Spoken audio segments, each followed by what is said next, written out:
Hello. Welcome to InGeneral, the Jurassic Outpost podcast, episode 148. My name is Jack. On this episode, I'm joined with Caleb, Jaden, and Tom Jurassic. Welcome. Hey, Tom. Woo! Hey, thanks for having me back, guys. Nice InGen hoodie. Thank you. Yeah, I mean, it's a rip-off. It's not officially licensed, but I'm going with it. Universal got the swat the door. It's been a while since you've been on. In between the last time you came on and now, we have a trailer for the new movie. We have two trailers. Yes. One's a cut down. Yeah. I think on the last podcast, Jesus, I can't speak today. We touched on your view of the Jurassic World trilogy, your obvious love of the Jurassic Park trilogy, but we discussed what you thought Rebirth might be, how that would fit in. Now we have a much clearer understanding about this movie, what it looks like, the kind of tone is going to be. Did you like the trailer? Yeah, I was pretty hyped by the trailer. I mean, I think that the whole concept of this film with no more dinosaurs in the wild had kind of given me a very set perspective beforehand, where I kind of felt like it was massively narrowing the storytelling potential and it didn't really need to. But seeing the trailer just kind of sucked me back into that original Jurassic, oh, we're here on an island and it looks really awesome. So I really enjoyed it. I thought, like, cinematography wise, like the basics are back, and cinematography wise, it looks gorgeous, which was great to see. Yeah, it's really stunning. Yeah. John Matheson. So for those who don't know, he's the cinematographer, and he shot movies like Gladiator, Phantom of the Opera. What else did he shoot? Logan Noir. Yeah. Logan Noir is so good. If you haven't seen the black and white version of Logan, you need to watch that. And also, the movie Nebraska is a black and white movie. Great movie. Alexander Payne movie. Funnily enough, he partially wrote JP3. Did a movie called Nebraska, black and white movie with Bruce Dern. Great film. There's a color version you can watch that went out on like TV, which was a totally different experience. I watched that movie so much on Blu-ray as black and white, and when I saw it in color, I was like, "This is trippy, man. This is." And weird. if you want like his recent work, Gladiator 2 is like the last thing that he Gladiator did. 2, but Jesus, did you hear John Matheson talk about Gladiator 2 and talk about how shit it was? Oh, I did not. No, I did not. He was like, Ridley's lost it. Ridley Scott. Oh no! Like 100 cameras, and he's like, I get it. You know, Ridley's old. He wants to move on and like get things going. But he's like, there's no. He was like something like, don't quote me, but it was something like, there's no art to it anymore. It's just like set up 5 cameras, get the shot, move on.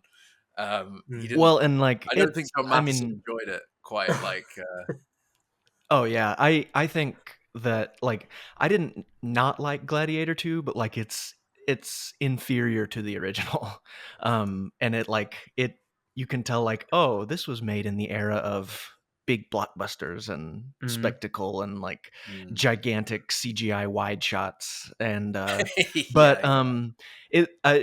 it looks great. The scenery and colors and everything are great. So like he did a great job. So yeah, for sure. I am just gonna confess at this point that I haven't seen Alex. I'm so sorry you're joining to me saying this. I haven't seen either Gladiator film. Oh, I'm right there with you. I've not seen either of them either. Okay, there we go. The Brits are here.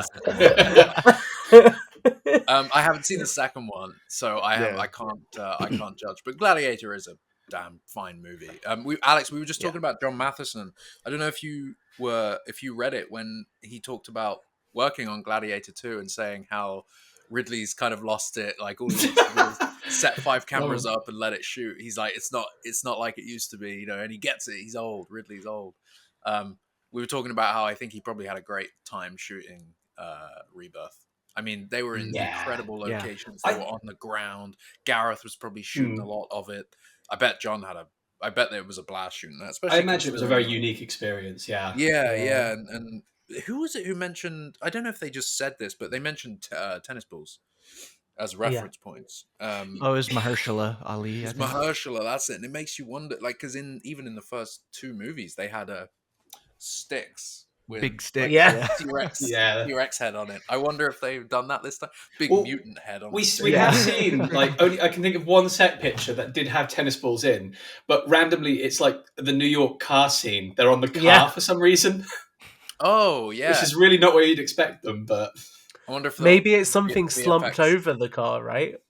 Maybe the car, maybe the mutant is part That's car. how it dies. They drive straight through it. Are we getting into Transformers now, Caleb? Yeah, Transformers. Transformers is crossing over with G.I. Joe, and then after that it's crossing over with Jurassic, if you didn't know. And Fast and Furious are coming in there as well. This is going to be I am really curious. We didn't see any scenes from Brooklyn, Dumbo, that whole area. And obviously there's no real reason we would have seen that in the trailer. But I'm very curious to see how that turns out.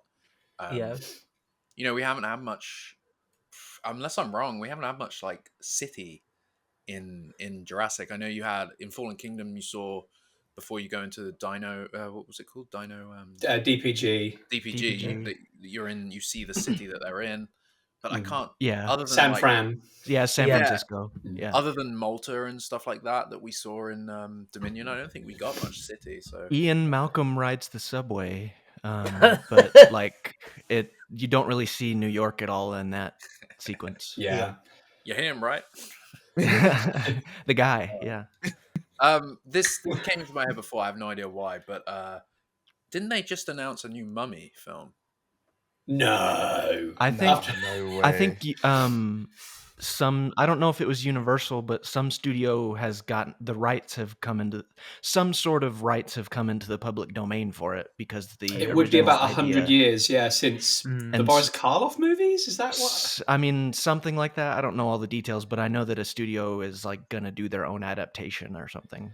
So that's boring. Okay, so it's not going to be a great adaptation if it's not got Tom Cruise, right? I need it to have Brendan Fraser. That's what I was getting at. That's what I was getting at, because I keep seeing Universal, like they promote Brendan Fraser's The Mummy a lot. Yeah. They talk about it a lot. They post about it a lot. It's always on. It's become very. It's still like the second or third best ride in their parks. Still that. In Orlando, not Hollywood. Yeah. The Hollywood one, I was just sick. I was like, Caleb, how long until we get off this ride? Because I'm feeling it. I was not having a good time. That was like no sleep, get to the park, first ride, The Mummy. I'm getting thrown around. I'm like, I'm not. And then straight into Super Nintendo World after that while you were blinded. But I can't go to the parks, clearly. Like, getting sick over here. Yeah, no, that was great fun. But yeah, no, I see them advertise that a lot. They talk about Brendan Fraser a lot. He's back as in his career. They never got to do The Mummy 4, and they were going to. There was an idea for it. They did The Mummy with Tom Cruise. It sucked. Everybody hated it. Like, what if they just kind of came out and were like, hey, what about Mummy 4? Brendan Fraser, Rachel Weisz. Like, what if Rachel? It's Rachel Weisz in 1 and 2, and number 3 was Maria Bello. Yeah, and was she playing the same character? Yeah. Yeah, that was a strange move. That one. That was. They should have written her out. Yeah. If they announced that those two were coming back from Mummy movie, like, so many people would be on board and just lose their minds. Yeah. You guys are forgetting about The Rock. Well. No, yeah. The Rock will be in the Scorpion King's back. Well, let's not do that. Those movies are so much fun, man. I love them. Okay, anyway, let's get back to Rebirth. So, there's a lot of conversation going around about how the full trailer's great, but the Super Bowl spot's even better. It's much more contained and gives more of less of the humor and more of the kind of energy. What do you think to that, Tom? You kind of agree, or? I think it's interesting because I kind of feel like Universal's done exactly what we sort of have had with other Jurassic films, which is when we finally get our big story trailer, that combined with the article around it kind of gives everything away. So I think if you read the article and you then see the trailer, you can piece a lot of it together to get a sense for the majority of the film. Whereas obviously the Super Bowl trailer doesn't necessarily give away so many story beats. So I do think maybe they could have pulled back on that a bit. I can't remember, does the Super Bowl trailer still show the mutant?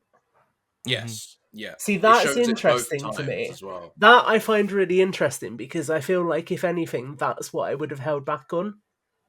I'm surprised they didn't. I mean, I Mm. guess not. Like Caleb made the point that they want to kind of get the audience ready, Yeah, and that that's does true. make sense.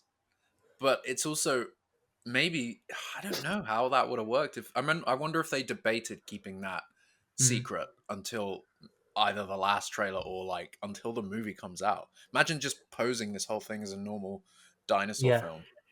Well, I mean, Alien Romulus did it well, where you literally had minimal marketing beforehand.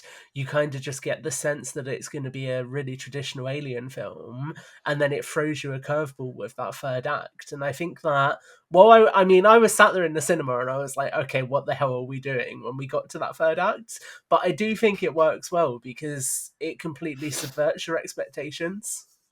Yeah, I agree with that. I have issues with Romulus, but it definitely flows well. I think Alien fans are lucky in the sense they got a real it feels like an Alien movie. You know, the film, production yeah. design, Yeah. aesthetics, it's all perfectly Alien. Whereas a lot of modern sequels to older films now sometimes feel like they don't grab that feeling. Yeah. Like I said, I have issues with it, but that third act was fun. Although I feel like they didn't do too much with the what do you call that? Yeah. The mutant. The big, Yeah, the big what do you white call man. that? The big white man cometh. Yeah, the big tall guy. They didn't do Yeah. much with it. It was kind of he was there and then he died, and he also grew rapidly. I know there was a lot in this film about the cycle. They showed the Yeah. face hugger, then they showed the next cycle. They showed the big thing on the wall, which was but then the guy kind of just like full size. Yeah. It does make you In- wonder if the alien, if the mutant is going to be given the same, short screen time, or if it is going to have a whole Yeah. act or something. You know what I mean? Like when will the Yeah. mutant come out? Will it just be right at the end? In So- Romulus, there was a moment where like that thing like got really close to Isabella Merced as if it was like its mother. Yeah. Like it like got in her face for a second. Oh yeah, that was quite And like weird. I wonder if the mutant is gonna have some sort of attachment to something or someone To or Krebs. I don't Yeah. know. Yeah, but He put his DNA in it. oh god. Yeah. A side question. And correct me if I say this wrong. The Aqualops. Yeah. Is that what it's? Have we not heard some rumors of a bit of an attachment with regards to that species, like following the group round or something? I'm really out of the loop with this, but so there it is. There it is. There it is. That- small even and, that- and pet-like. Yeah. Yeah. Yeah, and didn't we hear there's something to do with it? It doesn't. It like acts as a defense, an alert system or something for them, or Like a really angry little So, puppy. Yeah. It Yeah. it screeches Like a when big chihuahua. things get close. I don't know. Maybe. Yeah. Okay, mutants here. Yeah, exactly. At that point, But how- It's gonna late. yell out mutant. Yeah. How are we kind of feeling about the mutant as a whole? Because that's obviously a new Yeah. concept for Jurassic. In Jurassic, we've only ever had normal dinosaurs before the frog people jump in, but normal dinosaurs, and then you had hybrids, which is like Yeah. different species cut together with intent, with purpose. Yeah. Now we have this mutant, which we're being led to believe. I don't even know if we're being led to believe that. We've all come to the assumption that this was some sort of accident. Yeah. Yeah. And that's kind of what we're running with. Do you think it fits in? Do you think it's going to Yeah. work? 100%. You're gonna hate this, Jack, but I feel like it just so nicely builds on so much of the World trilogy, in the sense Yeah, that I agree. trilogy is really about genetic experimentation, right? And you've Yeah. got Scorpius, you've got Indoraptor, Indominus. It's all of that kind of stuff, but you don't get to those points without other things going on. So it makes sense for there to be mistakes, and I think they've always hinted at wider stuff going on and wider experiments being done. I mean, if you just look at Wu's secret lab in Jurassic World, you have one of the lizards that's got two heads similar to the raptor. So I think it makes sense to actually really expand on that and show it. And I think they've been very smart with a misdirect in this, which we can come on to a little bit later. But I think it's interesting that all of this trailer really doubles down on the, it's all connected to Jurassic Park, because I don't think it necessarily is. And I think when they give us the full explanation, if it's what I think it's going to be, then it will make a lot more sense in terms of the canonicity of everything as well. So what do you I think? I was going to say, I can just delve into that if you want. So this is the point I was saying I really wanted to touch on, which is that flashback sequence. I think that it's we think is a flashback, right? You're talking about the one with the mutants. Speculation. Yes. The guy's stuck on the inside. Yeah. So Boy, you can't. Yeah. I actually want to see the Alex cut of the film now. I mean, I'd be saying words like that if I was stuck in there. Yeah. Wait, so hold up. The British guys are the villains in this film again, then? Because the mutant's British. Gotta be. So I think that is a flashback. I think it's very clearly the Jurassic World era. And I think there's just so much that's pointing towards that, because all of the technology in that lab is far too advanced to be from the 80s or 90s. So I think they probably retrofitted it. I think that I've been chewing on this a lot today before this podcast, kind of thinking about where it would factor in. If you think about Jurassic World, it's only when Masrani's on Nublar and he sits down with Wu that he really realizes what Wu's been doing. And at that point, he's kind of like, I'm going to shut this down. So I think that kind of sets the precedent that InGen under Masrani could have had lots of different things going on where he would have had no idea what was going on because he was very hands-off. So that already sets the precedent for other experiments to be going on this island. And where I think it potentially connects is, bear in mind that Kep has come out and said he's taking a lot of inspiration from the novels. We know that in the novels, but particularly in The Lost World, Dodgson chooses to go to Sorna because he knows that there's assets there that he could recover. So what if we find out that Krebs used to work for InGen? He was a part of the team who were at this facility. When the incident happened on Nublar, all of InGen's operations got cancelled, all of their facilities closed, etc. But he's turned around to Parker-Genix and said, actually, if you give me funding and a team, I know where we can get something that's going to propel our research forward because I did the work on that island.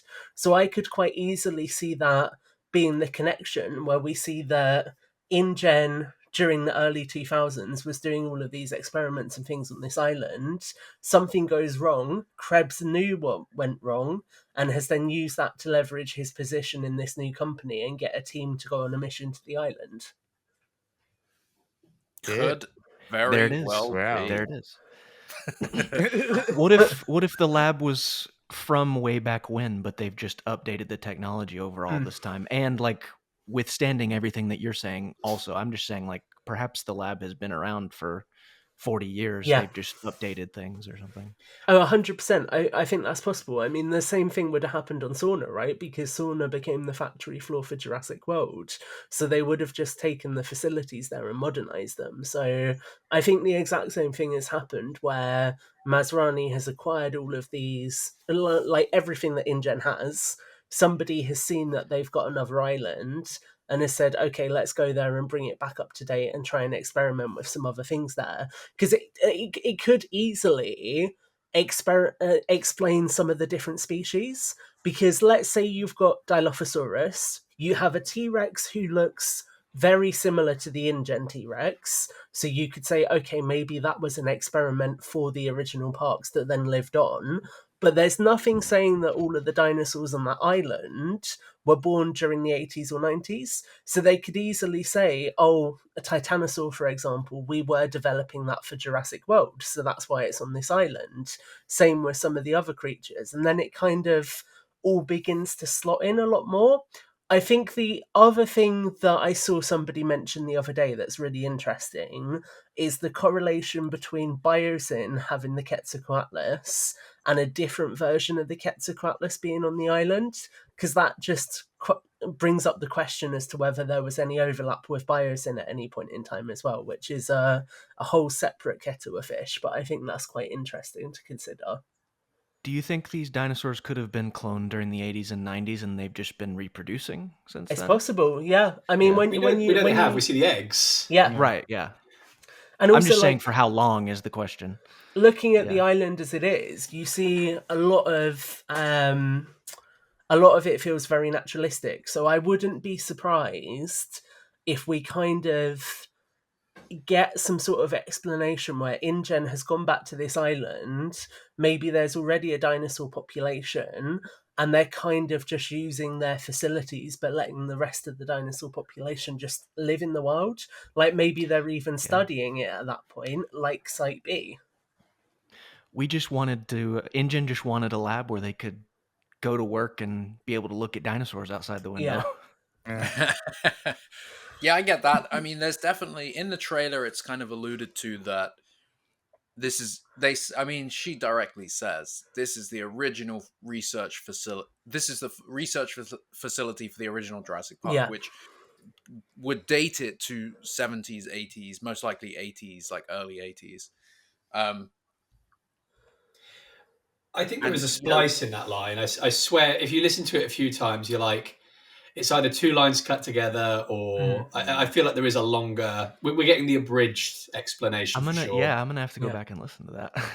So do you think that there's a chance that they're trying to elude that in the trailer for us, make us think that this is all old, but we're going to get there and they're going to find an original InGen lab, and then they're also going to find that some company, maybe Parker-Genix, is still actively doing things on that island? Do we think that's a possibility?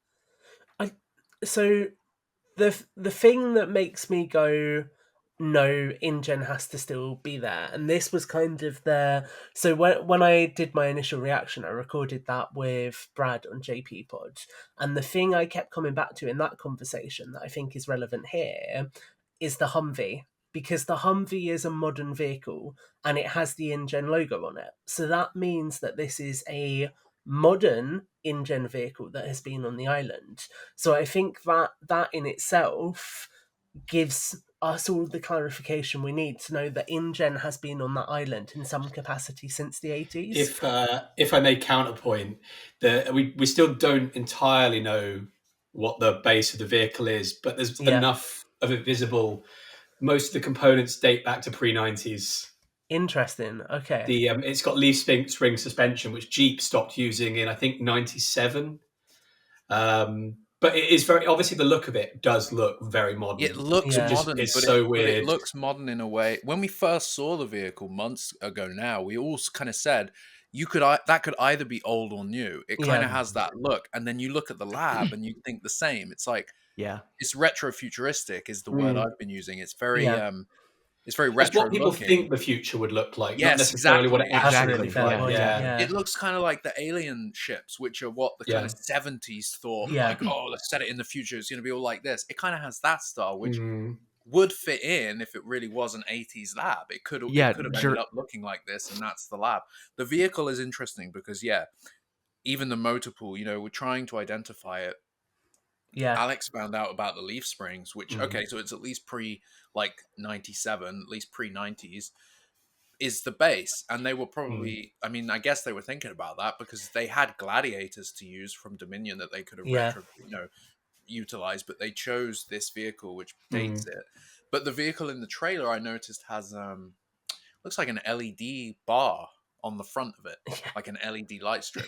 It's not impossible for back then in the 80s and 90s for them to have put a light that's like a strip light, but it does look like a modern LED light strip on the front. So I wonder if this facility has been in operation in the 2010s, maybe even still in operation. Maybe there's InGen staffers still on this island, still keeping things running just because maybe they have to, maybe they need to keep things running. I don't know. Maybe we're going to get a Desmond vehicles because it's like I can't have another Jurassic World where they're like, look, this battery will fit.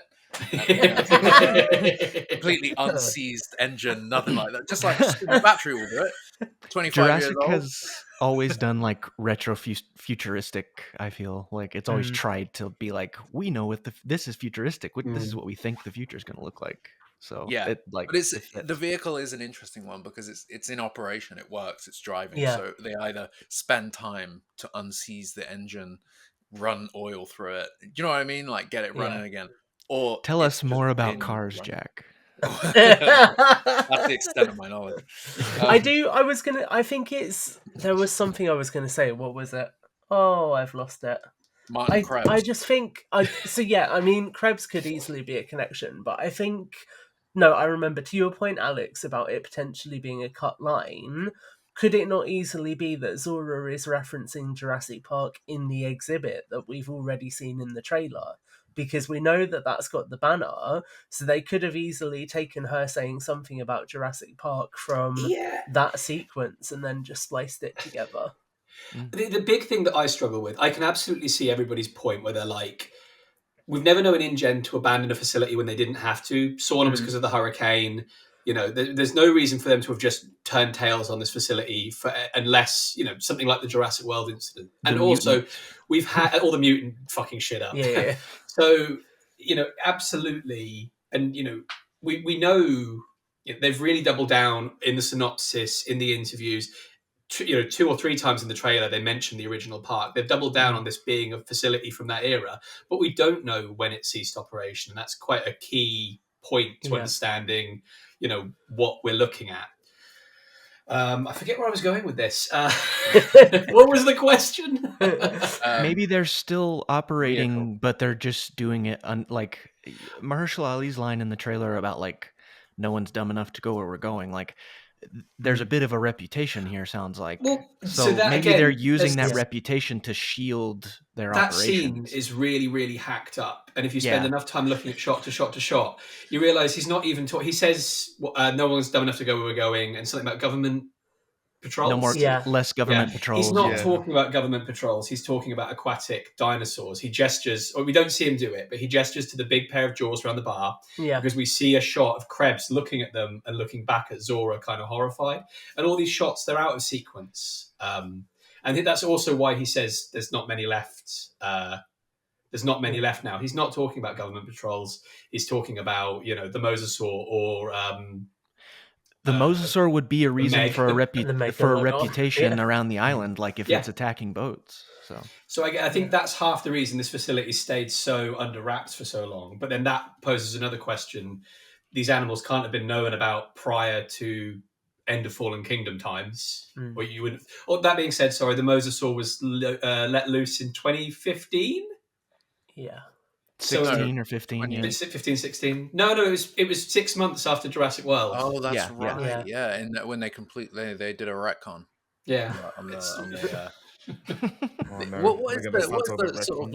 What is the modern take on what's it called? The Mosasaurus arena, the lake, the lagoon. The lagoon. It has like canals that attach it to the ocean. The lagoon. But what's the common belief like that? What are we standing with? That it was always connected to water, or is indeed a retcon? I think it's a retcon because in the design of a theme park like that, right? Why the hell would you connect a mosasaur arena to the ocean? That is just asking for trouble. My argument with a door that's like just in case it needs to get out. They probably. I mean, we assumed the lagoon was an original feature of the park. The mosasaur might not have been. The park was open 10 years. It could have been introduced 5-6 years in. And they're just like, well, we've got this giant tank. Yeah, it's got a big door, but no one's going to be dumb enough to open that.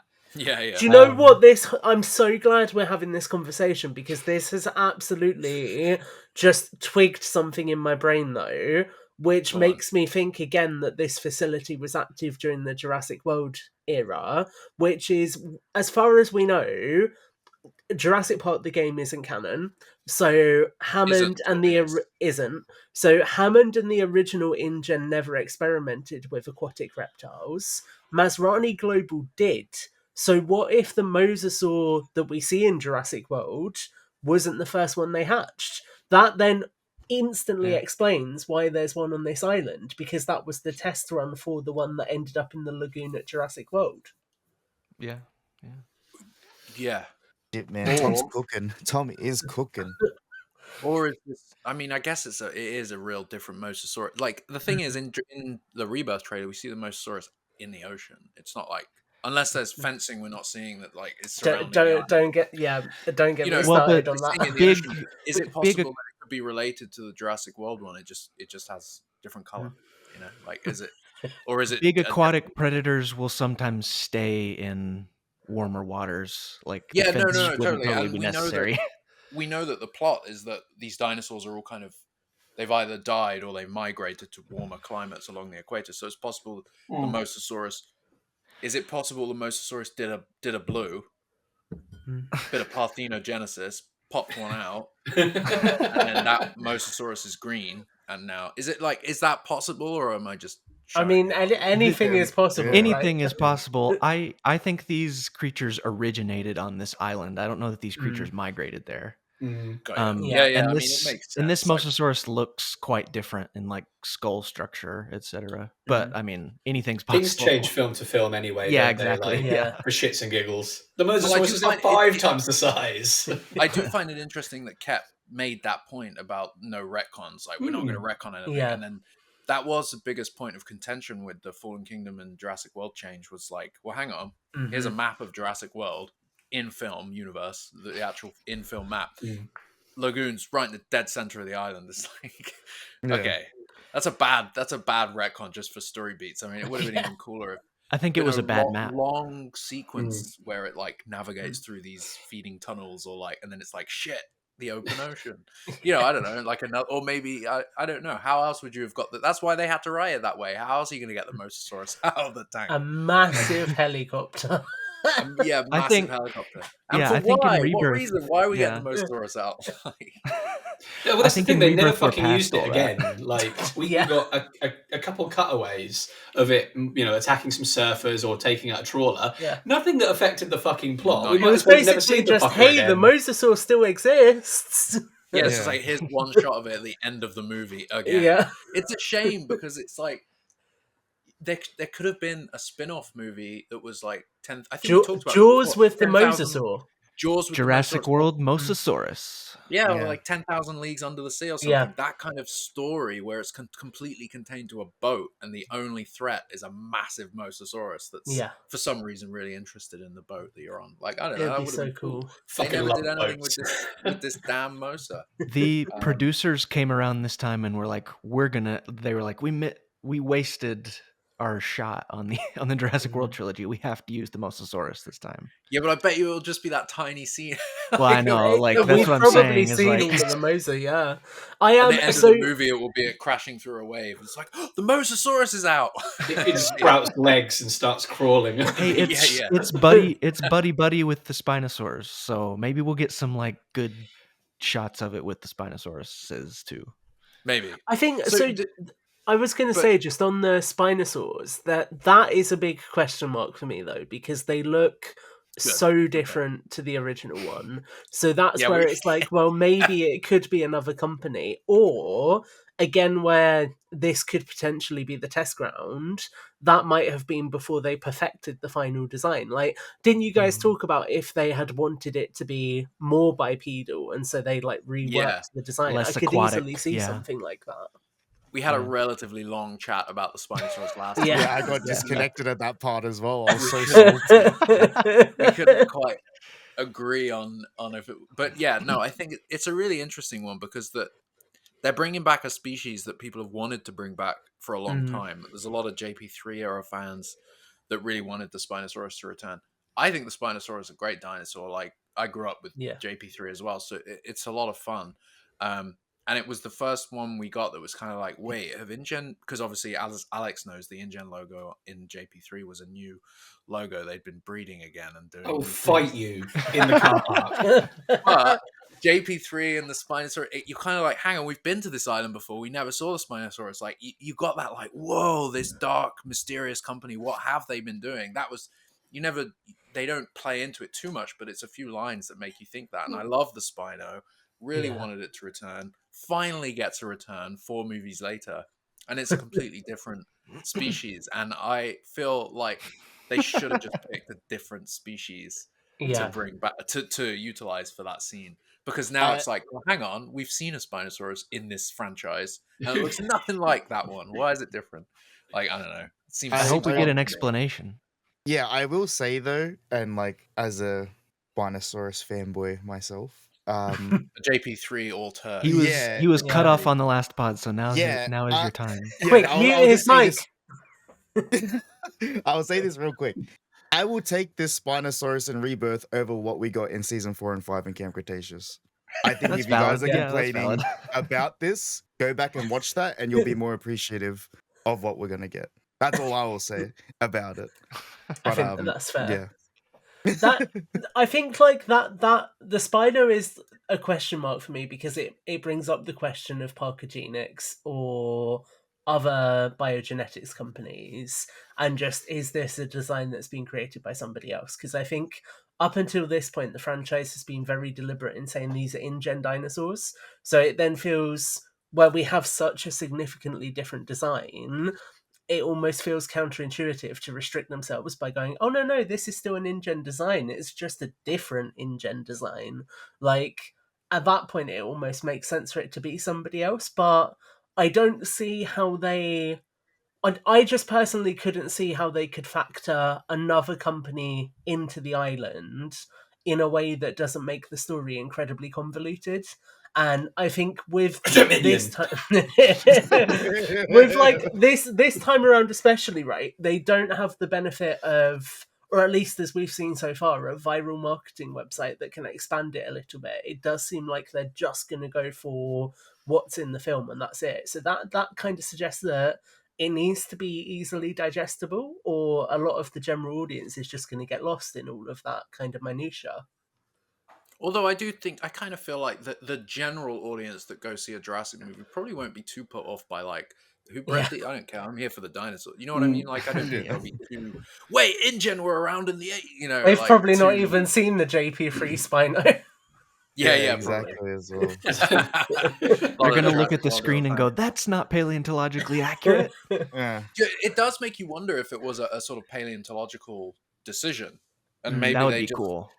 But they were just like, look, we need to modern. The one in JP3 is so inaccurate. Everybody knows that. It's so much more aquatic. So let's just change it. I kind of hope that there is a really solid reason. Oh, not because I don't care. It's just more like, as a fan and as somebody that's invested in this franchise, wanting the JP3 Spino to return, knowing it probably will never return now. I just kind of want them to be like, well, here's why we, even if it's in a behind the scenes book or something, here's why we changed the Spino design. Like, here's the reason, and it's an InGen. It's InGen version 1. The one in JP3 is like InGen version 4 or something. They wanted it to be bipedal for the park. You know, I don't know. Maybe like, the JP3 Spino is gonna return in Rebirth, and we just don't know it yet. Wait, but I misunderstood. I misunderstood what you said about the paleontology decision thing. Like, I thought you were saying that like maybe InGen did it for a paleontological reason. Maybe like they made this one first, and then we're like, we're gonna make this less paleontologically accurate now. I mean, that also like. And as a reason, like, they don't want it to be in the. It keeps going for the fucking water. We need to get it in the fucking water. It's trying to drown itself. Yeah. So they maybe they added some other DNA and maybe like, look, let's get it on land. We need it on land. But no, I think it's probably just, what's his name? The paleontology guy who's on this. Dr. Film? Loomis. Yeah. No, the real Steve one. Brusati. Yeah. Steve Brusati. Yeah, Steve Brusati. I kind of hope he like. I get the feeling he probably was like, we can't do that, Spino. We got to keep some level of accuracy with it. Like, you got to make it somewhat. It's probably a happy medium. You know, it's somewhere between the real thing and JP3. It's a shame the color. It doesn't quite. It looks like a generic dinosaur design. Like, it looks like if any movie that isn't Jurassic and has dinosaurs in it, it looks like it's from that. But haven't we had that with the World Trilogy for a while? You know, we got a few species that had very distinct animalistic designs, and then some really generic dinosaur ones where I'm pretty sure if you put the Allosaurus and the Baryonyx side by side, most people wouldn't be able to tell the fucking difference. I think we'll find it's I think we'll find it's less generic as we see more of it, because like we haven't really seen its tail in action. We've seen it in such awkward poses as well, like clinging onto a boat. You could almost mistake it for the Moser in some of those shots. All three of the sails, like on the 3 Spinos, they're all 3 like different patterns. That there are 3 John Sayles on the Spino. 3 John Sayles. There is. I mean, go on, Tom. Go I was going to say, in the difference of the Spino, there is just an important detail that Jaden particularly you'll want to remember, which is, of course, the reason why we're not seeing the Spino as we know it is because the skeleton was on Main Street in Jurassic World, so we can't forget that. They barbecued that motherfucker. They love. No, I think 2 things about that sequence in the trailer. It's so that was I'm surprised they showed so much of that sequence, not because it didn't look good. It just, that is so much VFX. It's so bright. It's like, you know, a really bright sun, sea. There's so much visual effects to get right, and they did nail it. It looks good. It's just, I'm surprised. It's such an ambitious undertaking. You know, that whole sequence feels like they should have done it at night. They would have made it easier on themselves a little bit. Well, but seeing, it's the other thing I was going to say is the Spinosaurus. Nah, I lost it. I will say though, like especially because with the Jurassic Outpost, where we posted the toys and stuff like that, a lot of people with the trailer, a lot of people weren't happy with the Spinosaurus. But then when the toys came out and the Lego design, a lot of people started warming up to the idea. Like, is the Lego not just the same Lego model from Lego Jurassic Park? Yeah, just recolored. Yeah. But then there's a figure as well. As well that's come out, and a lot of people are like warming up to it. It's funny you say that, because like I actually like the Lego one is great and it's awesome that we're getting that, but like I actually don't like the Spinosaurus figure that much. Really? Like, I don't mind like it's a toy, but I like it. I don't mind it. I just think the colors aren't great, and I hope there's like other waves and that are more like the film, but that can be said for all of these. So yeah, no, definitely. But that's what I'd say though, that the general community, like after the trailer, everyone was like, ooh, and then when the design, like the toy stuff came out, everyone was like, oh, okay, I fuck with that, I can get behind it. Just wait until the film and it will change again. I was going to say, to your point about why that Spino sequence would have been good at night, Jack, I know I was talking to you about this, but part of me really feels like that is the 3rd act, and that's why it's in daylight. And I know that their clothes are clean, but my whole thought process with this is I think the start act is maybe they're getting the Kets and the Titano, and they have no idea about the family. So I think you'll get like dual storytelling where you get this mission to get the DNA and the family are off doing their own thing stranded and they don't realize that each other's on the island. They then connect at some point at the facility because you see the family in the backdrop, just like that interlocking fingers right there, Alex. You can see. Just like I'm Lost used World. to describing things audibly for a podcast, but at the facility at nighttime, you see the family in the background at the shot when Loomis has got the briefcase, and the mutant appears. So clearly they've connected at that point. So I think maybe they find each other at the facility. That's where they have the encounter with the mutant. Mahershala's character sacrifices himself, which is why then on the boat you don't see him anywhere. Like, sure, he could be piloting the boat, but I just think it's very blatant that even when the attack starts, he's nowhere to be seen. So I could easily see him like sacrificing himself so they can escape the mutant, them thinking they've got off of the island, the encounter with the Spinos and the Mosasaur forcing them back onto the island, where they then have a final fight with the mutant. I have a feeling that is later in the film because the fact of all the characters being together at that point, and it would feel kind of weird because I know there's the whole thing about the family being capsized and then getting rescued. I just don't see how that sequence unfolds where the family is capsized with all of those Spinos and the Moser around, and the other boat manages to get in there and pick them all up without anything else happening beforehand. It just seems like it would be too much of a messy situation. So that's kind of my gut feel on it. If I may, we kind of we for a brief moment we thought maybe the same thing. We kind of were looking at the film like, oh, there's a real chance that.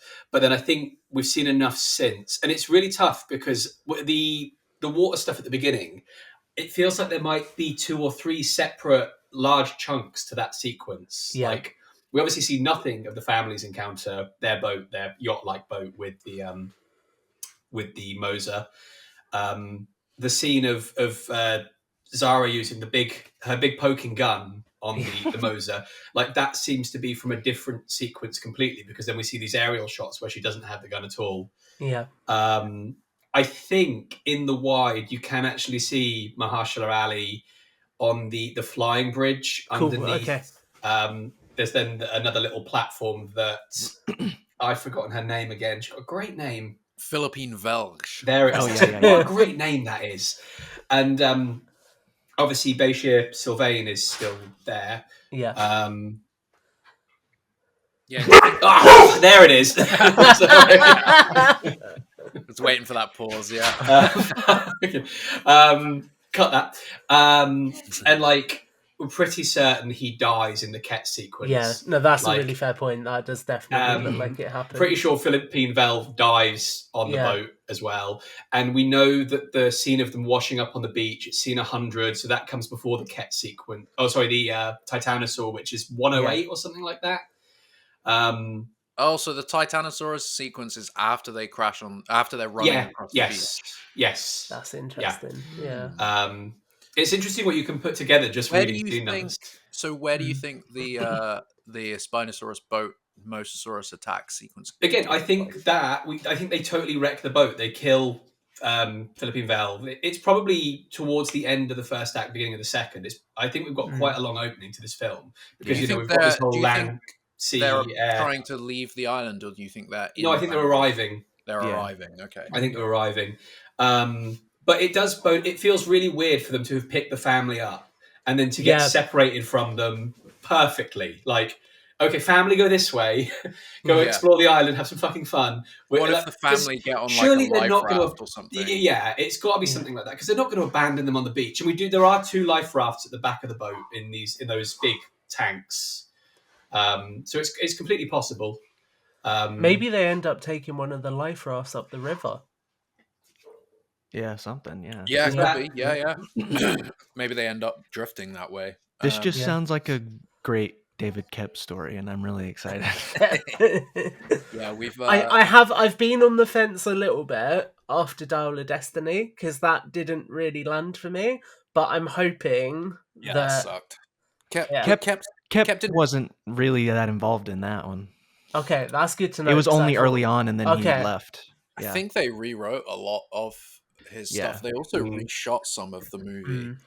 I don't know how much, but yeah, I feel like that's when people say like, "Well, Koepp's responsible for Dominion." I'm like, where are you getting that? Yeah, he's not responsible for Dominion either. no, it's like he's not even credited. I don't think, unless he is credited. He is. But on so he is responsible. No, listen, he was on the final screenplay. Yeah, that's how he's credited. Is like he actually came up with the idea of the locusts. I wonder if the locust will play it, or I hope the locusts show up on this island. I hope that's just giant locusts floating around. Yeah. The beginning of Jurassic World, the bird foot coming down. The beginning of this film is going to be a locust and a dinosaur foot just coming down and crushing it. Like Carter. So, Alex, tell me about the lab. When do you think this lab is from? It's really. Oh, when is it from? Again, what's your kind of view of it? It's so fucking hard to tell because I totally agree with everyone. The look of it is so different to everything we've seen. Yeah. We've seen InGen labs from the 80s and 90s, what they look like. The flashback in Dominion, not flashback, the archive footage is from the 80s. It's like 86 or something like that. And they did a pretty good job of making No, they did a fucking terrible job. I thought it was considered. I honestly, I can't remember. I liked it a lot. Considered good. Like, they based it off. It's a hybrid of the Jurassic Park and the Jurassic Park lab and control room, which is still under construction in '93, and this is set like 5-6 years previous, which is why like JP3 shows a much more industrial lab. Mhm. Like if they'd matched that look, I'd have been happy. The fact that they went to try and match a show lab from Jurassic Park feels a bit odd to me. it was very futuristic looking, if I remember correctly. It was very not futuristic looking. They did a very good job of pulling the Jurassic Park style. I just feel like it was the wrong style when JP3 had already. They shouldn't have, and they used the Jurassic World era InGen logo. They should have used the JP3 one. Fuck you, Jack. The JP3 one, famous for its use in the early 2000s. No, They first bred the Spinosaurus in '99. Come on. I would love to do a little Jurassic Park short at the evacuation of Site B. Yeah, and they've bred what they think is a baryonyx. It's in this cage, and you just have someone go like, I don't know what they think that is, but it's definitely not a fucking baryonyx, and leaves. yeah. It's the juvenile Spino. It's just it hadn't developed enough for them to know what it was. Juvie Spino would be a great thing to feature, like the one from JP3. Cool. Make it a fucking asshole. Like make it the dickiest of dinosaurs you've ever met. It is an asshole in JP3. I think that's what's so fun about it is it's just on a pursuit to kill him. So it's like, and that's why it's a shame JP3 never got that third act. Where the Spino comes back, he's like, "Fuck, you ain't leaving my island just yet," that kind of thing. I'm watching Jurassic Park 3 tonight. That settles it. I personally wish that the Spino had made it to San Diego. I can't believe this happened again. But back to when is this lab from? I think we've just got to sit on our hands and wait because we just don't have enough evidence.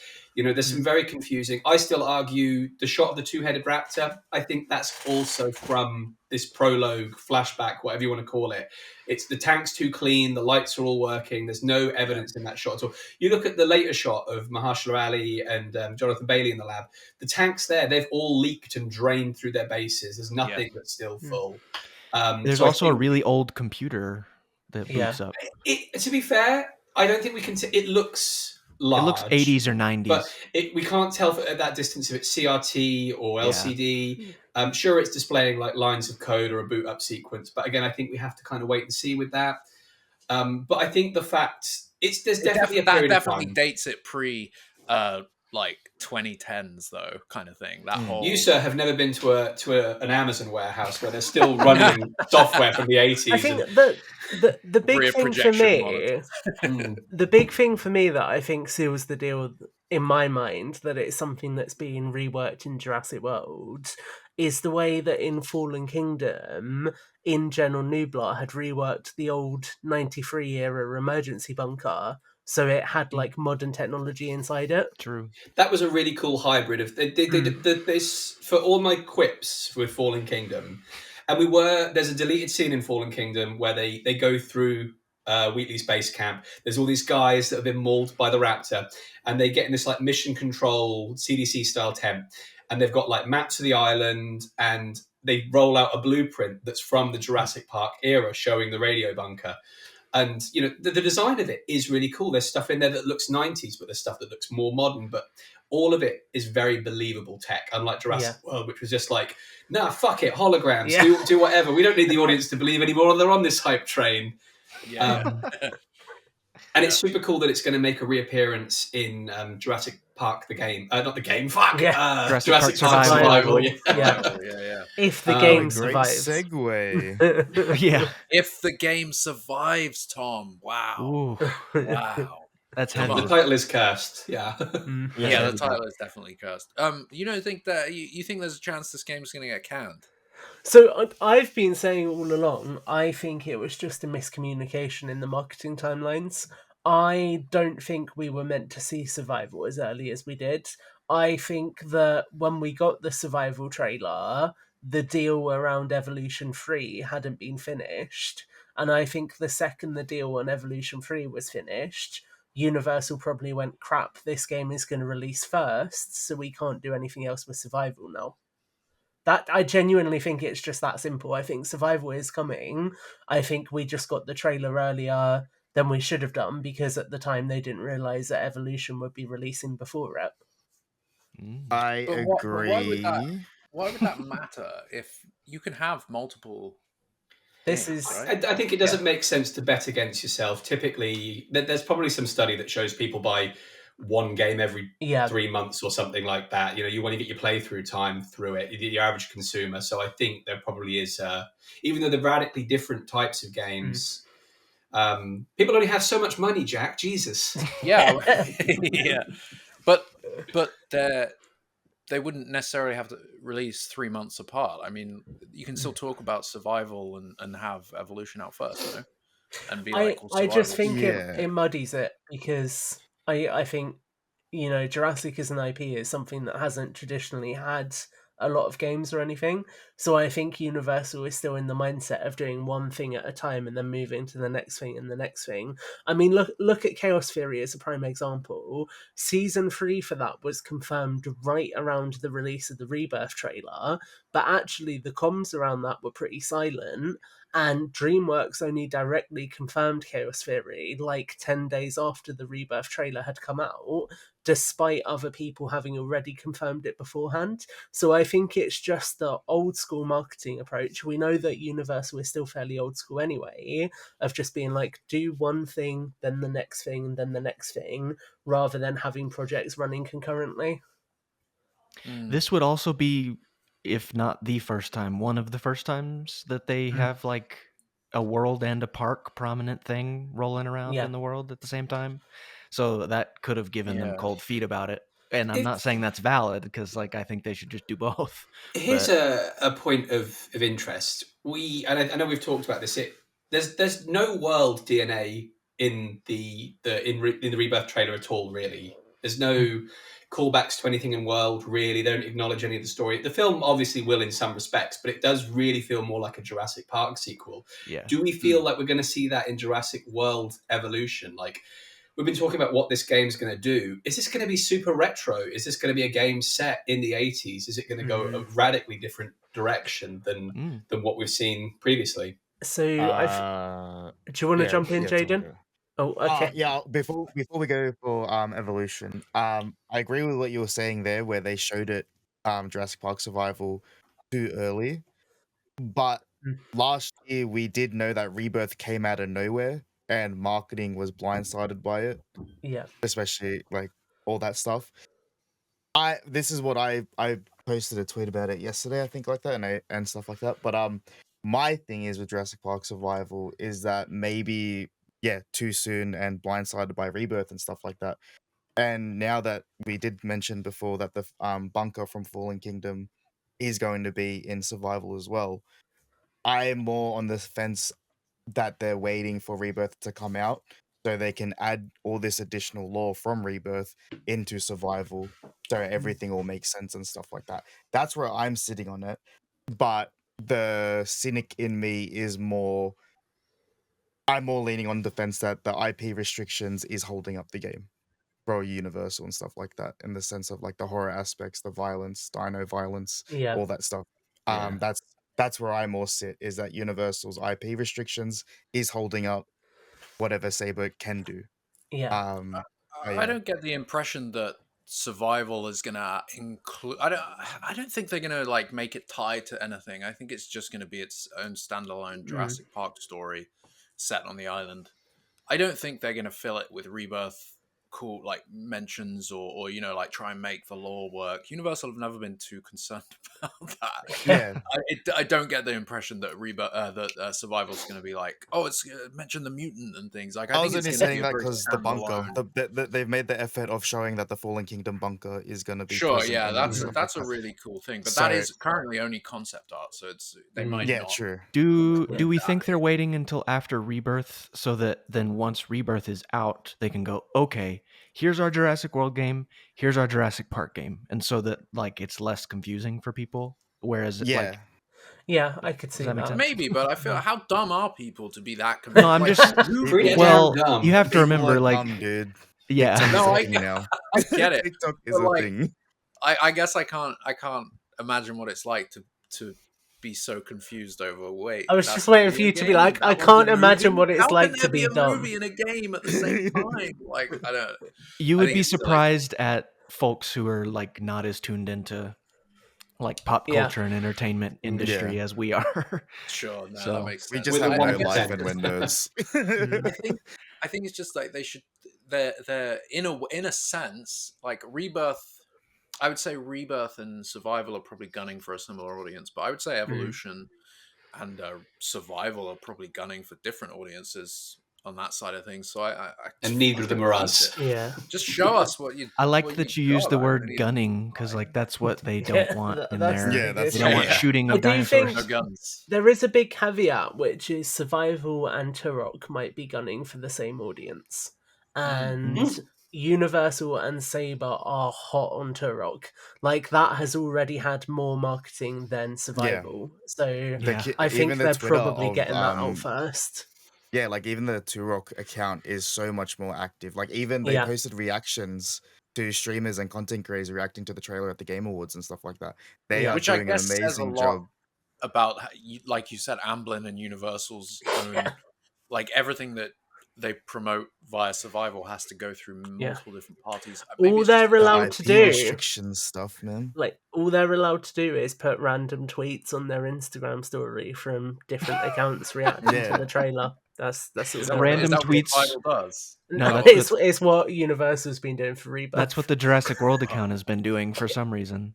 Putting random tweets on there with like misspellings galore. Yeah, I cannot wait for the Valentine's Day post from the Jurassic World account. It's gonna be amazing. Which dinosaur would you shag? Blue. Fuck you.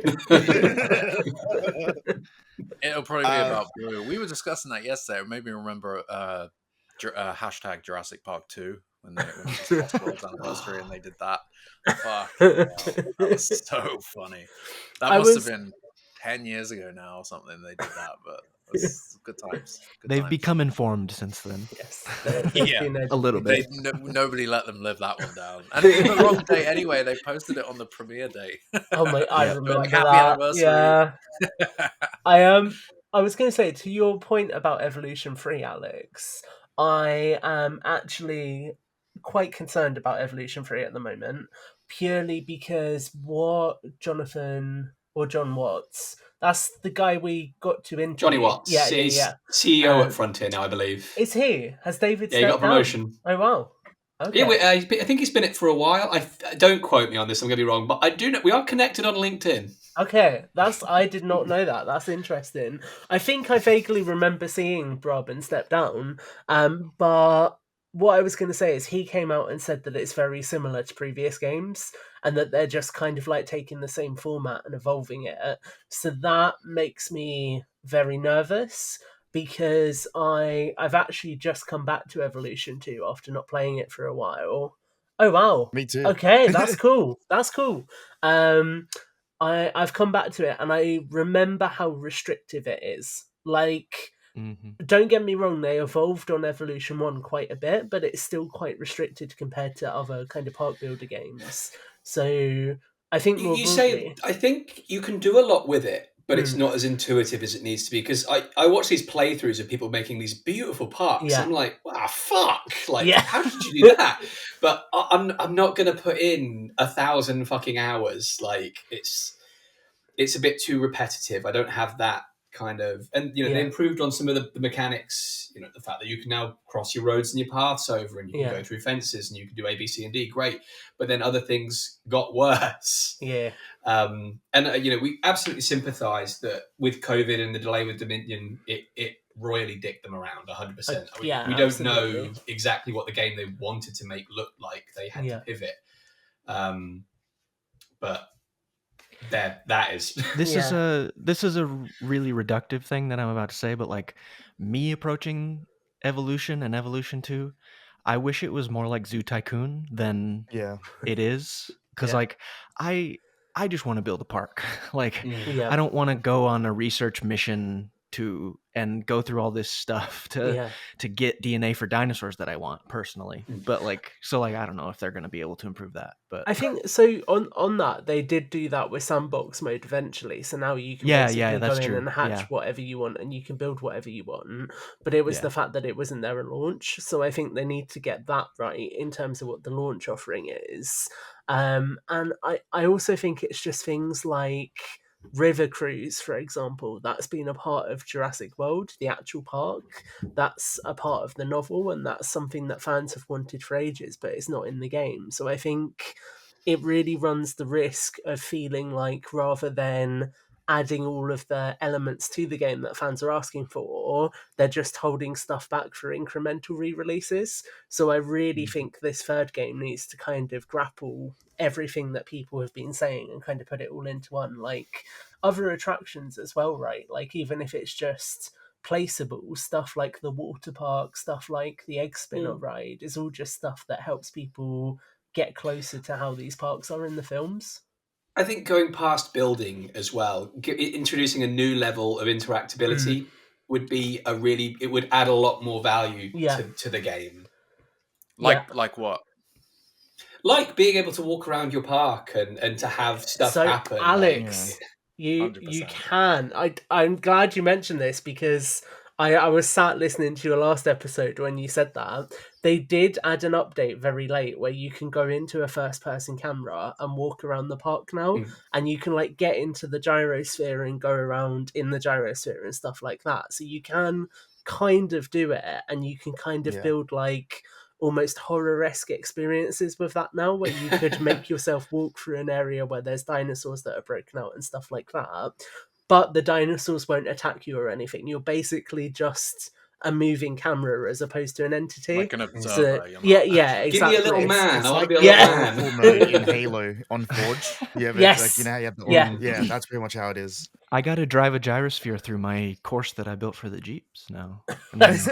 Straight into the ocean. But they should integrate it in a way where I think we've this is like the key idea I would love for an Evolution game, where you spend however long you want building the park, and then you go in it as a first or third person character, and it's a different game and you have to survive. I always go back to the tagline from JPOG, because even JPOG didn't live up on Dream that. Dream it, build it, survive it. Like, give me that fucking 3-act structure. I want it. Yeah, that would be the best way to do it, because that's the whole kind of concern, is how they're going to make Evolution 3 different from the last one. A lot of people were a bit this year we put a 3 on the box. Wow. We've changed the colour of the logo. That's what I want. The Jurassic World Rebirth logo looks like an Evolution logo, realistically. It does. We need seven claw marks for Jurassic Park 7. No, I'm curious. I think people were a bit put off by some of the management structure, and then just the gameplay of the second one. Definitely need a change for number 3, but I feel like it really is for going for a different audience than Survival, and in that sense I think Survival and Rebirth are a bit closer in that regard. But yeah, kind of going back to Rebirth, with David Koepp saying all the science has to be real, what are we thinking this mutant actually is? Is it a mistake? Is it a failed attempt at cloning a T-Rex from back then? Or is it something new? There's the theory going around that you can see the 3 land, sea, and air on the fucking lab thing. That it's the containment thing, the red glowing building. You can see the little triangle thing, 3 triangles representing land, sea, and air, which is a Parker-Genix thing. We're finding out, this new company. I don't know if that's just a coincidence. That sequence could also be, that sequence is most likely a flashback where they are trying to kill or gas the mutant. But what if it's not? What if that is something that happens in the movie towards the end? They're like, we got it trapped in this lab, and we're gonna try kill it now using this old tech. That would if it's not a mistake, that begs the question of why, and which ties it back to the giggles. Land. Well, it ties it back to land, sea, and air, because like we were talking about what the twist in this plot is going to be, or who's going to be the villain. Like maybe it wasn't a mistake, and they just want to make more or make a better one or something. But then the synopsis. But I don't know. tells I us, think it's a like, mistake. But well, the synopsis tells it's been hidden from the world for decades. We're Yeah. assuming that the thing that's been hidden from the world for decades is this mutant. But what if it's more the idea that this island is still pumping out dinos or something? What if that's the secret, or the secret is the island itself? I don't know.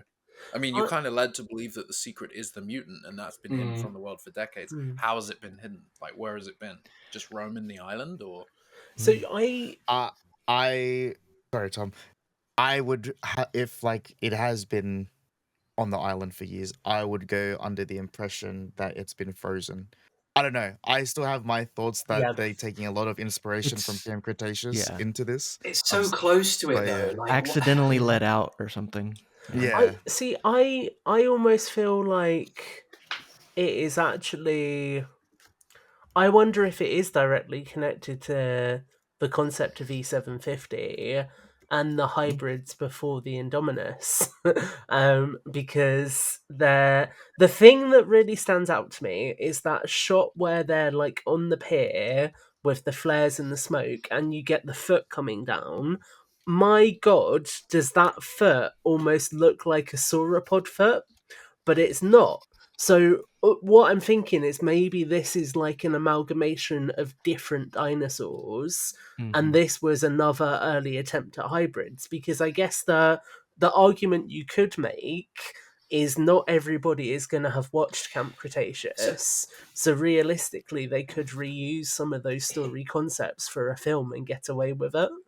It makes sense for there to be like mistakes in cloning and mistakes in hybridization. What if like exactly that, Caleb? And I hadn't even really thought about this before filling the gaps with frog DNA. What if they were like, well, we'll just fill it with more dinosaur DNA? Surely that'll work. Like it was a precursor to the idea to use a modern species as the Jack bridge. and I were talking about that the other day. Like, what if they just tried other stuff? Like when the hand comes down, it looks like knuckle walking to me, which is a primate thing. And so like that's the vibe I got from that. And also like the vibe I got like immediately first seeing the mutant was that it was a sauropod like mixed with a T-Rex somehow, like because it's got 4 big legs on the ground, seems like. So big Pachycephalosaurus dome skull. I don't know, beluga whale. Maybe they use beluga whale DNA. Yeah. I feel it is another. Go on, Jane. No, another point of why I'm saying that they're grabbing a lot of examples from Camp Cretaceous as well. Another thing, and this I might be reaching here, but I feel like they're using Dr. Loomis as like an on-screen version of Darius, in the sense of like how in love he is with dinosaurs. And they even say I think it was in the article that he would be putting himself in danger because he would be too fixated on the actual dinosaurs rather than the mission.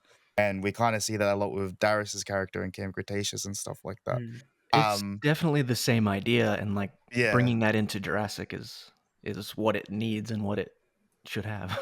Also, but so no, like it's not only you're on that, point. but like there's the shot in the trailer as well where it has like the pipes with like steam coming off it as well. I don't know. For me, that kind of just looks like a callback to in Camp Cretaceous when they're finding the frozen like flowers and stuff like that as well. And then I don't know, it eventually leads to the mutant getting free because it's like unfrozen now or something like that because they boot up the power or something happens with the power or something. But it's I don't know. I just see a lot of Camp Cretaceous themes in here. Yeah, I get that. Yeah, I doubt that there was too much indirect inspiration drawn. I'm assuming it's more that writing wise with this kind of franchise they've come up with similar ideas. But one thing about the mutant, I took some notes on the mutant because its design is certainly interesting, and it's something that hold on, I need to pull this out. It's something that makes a lot of sense. Fucking hell, now I've lost it. Okay, hold on. Do you know what? I am just thinking with the design of its head and the way it's stooped forward, it is a little bit like E750, the Scorpius. Yeah, I know what you mean. The little snub nose, big dome. But it's definitely an abomination. Like it's definitely a mistake. The whole like giant big front forehead thing is a thing called congenital frontonasal dysplasia, which is what happens it's a real thing. It happens. It's like a birth defect where that gets fucked up and becomes over the size it should be. And it also leads to other features like the eyes being further apart, like a much broader nasal like area. And I think we're seeing that here, which is basically like a deformity being born. It does happen in the animal kingdom, and it does happen in experimentation. And I wonder if, well, that kind of tells me it is a mistake. It's not something that was, oh, we want to make this crazy land, sea, and air thing. I think it is something that's gone wrong. And another feature that people have noticed is it kind of has the T-Rex jawline. So hidden in there, like the bottom jaw especially, is very T-Rex from Jurassic Park. So definitely a marshmallow melted on a T-Rex's head. Yeah. Yeah. It definitely does appear to be like T-Rex base. And yeah. Can I ask a question that I'd not really given much thought to, but what's going to be so bad about this thing? Because all we've seen of it so far is it's slowly lumbering towards people, and it's not even attacking them. It's just kind of following them. So what do we think is going to make it such a threat? Why is it, why is Mahershala Ali having to lead it away? Why is this man banging on the glass to get out? What does it do? I think it's large and aggressive. Like it can probably cover distances a lot faster than humans, I guess. But like on the DNA question and whether they like tried different things, like maybe it has, I mean, dinosaurs and other things in the past in the Jurassic franchise have had certain abilities because of things that were put into their DNA. So like the Indominus could sense infrared. All that kind of thing. And like nonetheless. The dinosaurs could reproduce on Nublar back in the day because of frog DNA. So like maybe this mutant has some frightening ability that we don't know about. I think I really like Alex, your idea about this being something... You really like me? Yeah, I just really like you, Alex. Yeah. It's been so long since I've spoke to you. No, I like your idea about it being some kind of adaptation of frog DNA and what they were doing beforehand. Because could it not be that maybe this was that thing before they nailed the formula for the dinosaurs? They put it into stasis or whatever in the Jurassic Park era, and then it got reawoken when InGen went back there. Why put it into stasis though? What's the drive between leaving this thing alive? To study it, to take things from it. Yeah, but you can autopsy. You can learn a lot more from an autopsy than you can from. That would require them being able to kill it.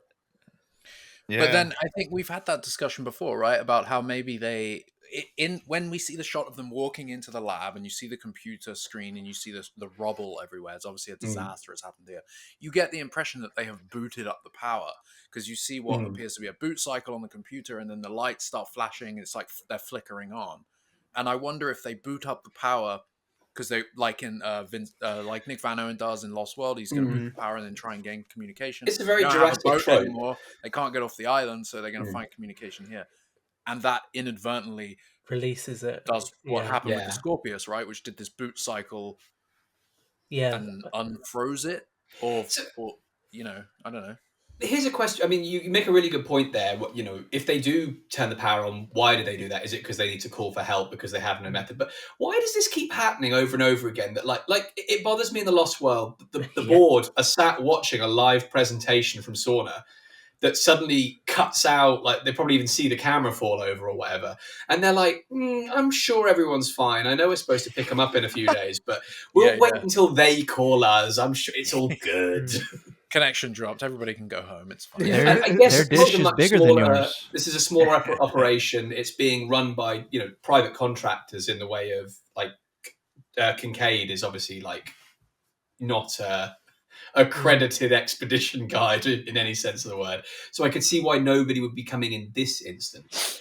But it's just one of those things in the Jurassic series that always seems to happen, like a loss of communication.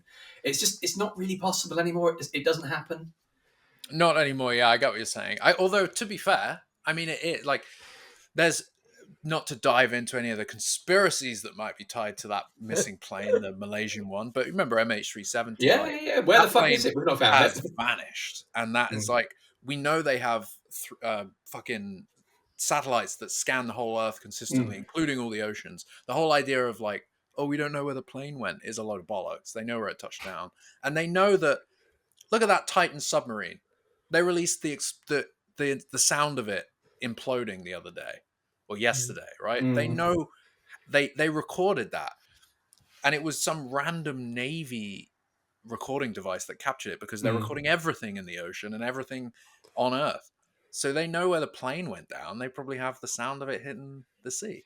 So it's like that kind of thing of anyway, that's besides the point. That's not the point I'm trying to make. The point I'm trying to make is generally we've lost that plane, right? And that it's gone missing. Nobody knows where it is because we're not tracing it. So it's very possible that a boat went missing and it had people on going to this island, and they were just like, well, I mean, there's the whole point of actually they're going into an area that is government restricted, so they probably wouldn't want radio signals. It's the same reason why the military goes radio silent when they're in enemy territory, right? Not alert anyone. So maybe they didn't take equipment with them to avoid getting caught. Maybe it's too. I mean, maybe the idea of going to rescue anyone that has gone there of their own volition is too dangerous. Like, you can't get people to go rescue them. Yeah, maybe it's written in law. Maybe they're like, maybe they're just like anybody that goes towards those islands, like they're on their own kind of thing. Like, there are places like that because Sentinel Island, right? If you go to Sentinel Island and you get killed by the tribers there, that's your fault. Nobody's coming to get you. Yep. The Indian government protect North Sentinel Island or whatever. They don't let people go there, and if people go there, they're like, good luck. Good luck, have fun. Like that guy who went there and was like, I'm going to show them Christianity, and they just killed him. He ate him, didn't he? Like Alan Grant in Jurassic Park 3 says, good luck getting off this island alive. Yeah. Wait, so hold on, can I take from this? Are we assuming that the Navy aren't just going to randomly turn up at the end of Rebirth like they do in JP3? It'll be the same Navy vehicles just pull up on the beach. They haven't even reshot it. They're just going to play that scene. Yeah, they're going to cut in the same clip with Alan and Eric. That's the connection that Loomis has to Grant. Grant is the one who organises the rescue party. Loomis is Eric Kirby. No, the connection. Oh my god. Eric Kirby. Imagine a return of Eric Kirby in this universe. I'd love to see it. Give it to me. But I want Paul Kirby before anyone. Like, I feel like it's almost something that was left untouched a little. I mean, you had the original trio, but it was a little different. Having somebody that was like a kid who was directly impacted by what happened on those islands, and then had to live through the secrecy. And nobody knows about it until at least 97. There was rumors, and then people finally knew about it. And now they're building a new park, and I like nearly died, and I saw people die on this island. Now they're building a park full of dinosaurs. We've never really had that kind of reaction to it. That would have been cool, like Tim and Lex having a return and being like. Again, if we ever get a series set in that era, it would be really cool to see both sides of the argument. There definitely is a story to be told there. Yeah. Going back to this mutant, you said about we haven't actually seen it be too much of a threat. Obviously, it's going to get the guy in the tank, like we know that. Oh, that goes far. It's very slow. It's very lumbering, and it, the way he's drawing. Maybe it just wants to be friends. Maybe it's not trying to harm them. But like, what do we think it's actually doing? Like you said, how is it so much of a threat? If it's slow, they can just sort of run.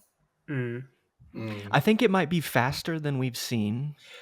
You know what? I think you might be right. I think that might be the entire thing behind those big forearms. The fact that it can bound like an ape or something like that. Oh, it's going to end up being like a skull crawler. And I think it's, like a skull crawler. That's a good comparison. I think it's just going to be aggressive and angry and hungry. Like, the only thing it has known from humans is abuse, and it's like, why are you letting me live? Like, what is that a quote from? Where have you just stolen that?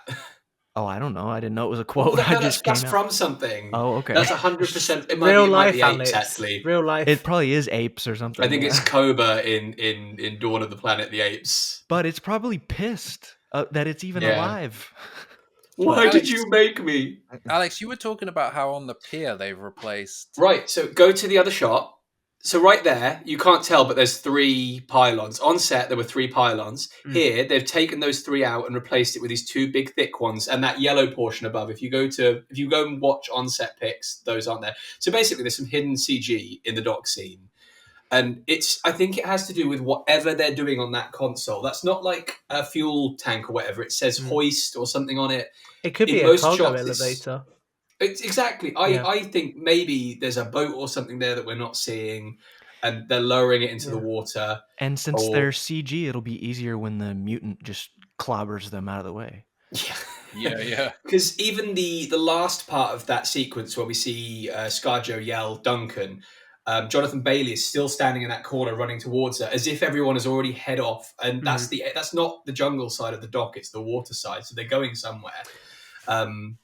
It's again, we're seeing unfinished CGI. I think there might be some assets missing from that shot. I'd be curious to know what they're doing. Raft. It could be. I mean, this is supposed to be an emergency dock some way. I mean, why have an emergency dock in the first place? Why would they need that to exist? Because they knew that Isla Nublar had one. After it's InGen as well. It's InGen's dock. All the signage is InGen. Yeah. So we know that this emergency dock was there when they were. I mean, it's been there a long time. Yes, right? yeah, 100%. They just wanted to be prepared. And again, 5 years and 100 miles of electric fence couldn't prepare the other island, but an emergency dock is preparing this. Do you know, it's quite surreal witnessing one of Caleb's quotes pulled from the films in person as opposed to on a recording. Like, they just come from nowhere. It's because I'm unhealthily obsessed with these movies. Aren't we all? Yes, we all are. Duncan is stood on the other side of the dock. Behind him, that is a fueling pump. There's InGen consoles on either side of the pump. Either side of the dock. There's the one that he's standing in front of, which is like a fueling thing for boats, and the one that Delgado is playing with. It says hoist something. It doesn't work, and then after the abomination-y thing, he gets led away with the flare. It's suddenly the lights are flashing and everything's on. So it does something. They're trying to get it to do something. The abomination-y thingy. Yeah. God, we need a friggin' name for that thing. We do. Yeah, Amy was a good name. Amy's a great name. I like that.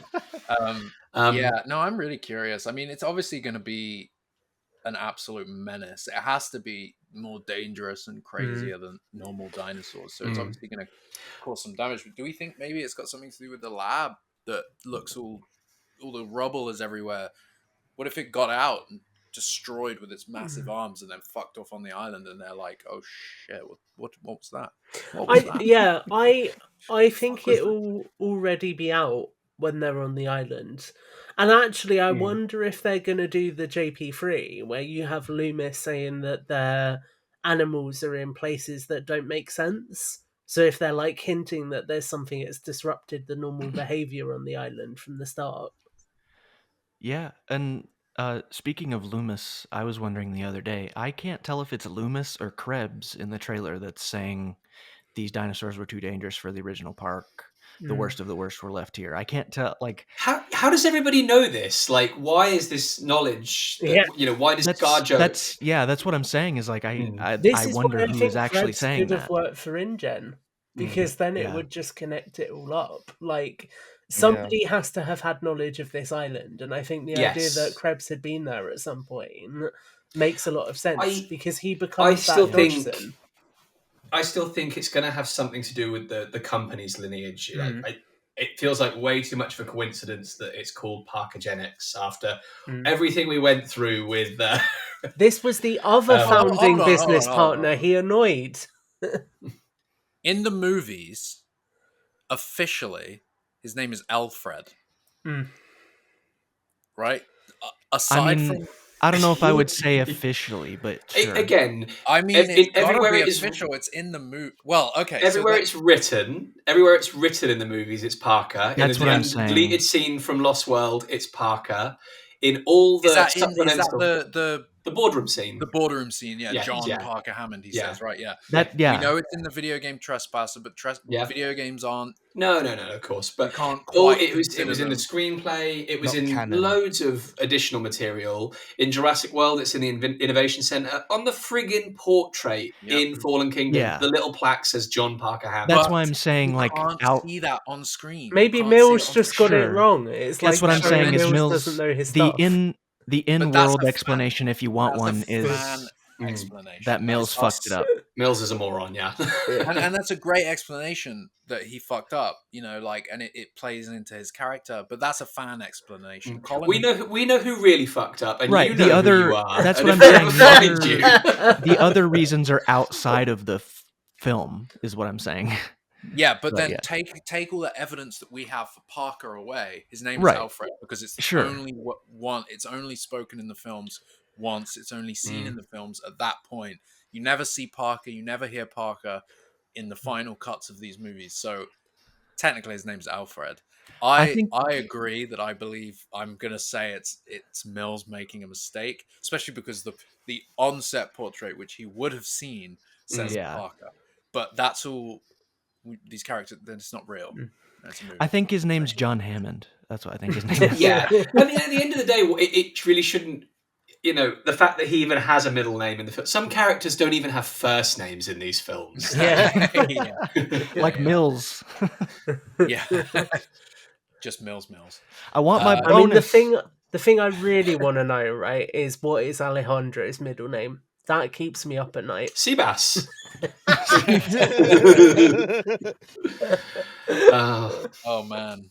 But yeah, I don't know. I mean, this whole Parker-Genix thing is interesting. We when the photos came out, the high res ones from Jason, we saw like PG on the gun, and we were wondering, what does that stand for? Is that just literally just part of the gun? I think it's so funny. We had a conversation. I think it was Friday last week, wasn't it, Jack? Where I asked, like, have you heard this name before? Does this mean anything to you? And you were like, nope, not a fucking clue what you want about. Okay, so it says it on the gun. Yeah, that's right. And we were like, I feel like this could be Krebs's company, but also it could just be a random tech company. Like, there've been so many things that have fictional names written on them in the franchise. The GPS in Lost Worlds, tons of shit in Jurassic World. It could be anything.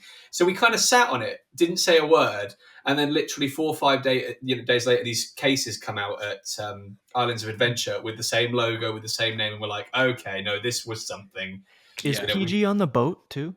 Yes, no, it says a bunch. I looked back through it. It doesn't appear to be. It doesn't appear to be on the case or the boat. What those other logos are so interesting, and they're like similar to the PG sort of vibe, but I don't know.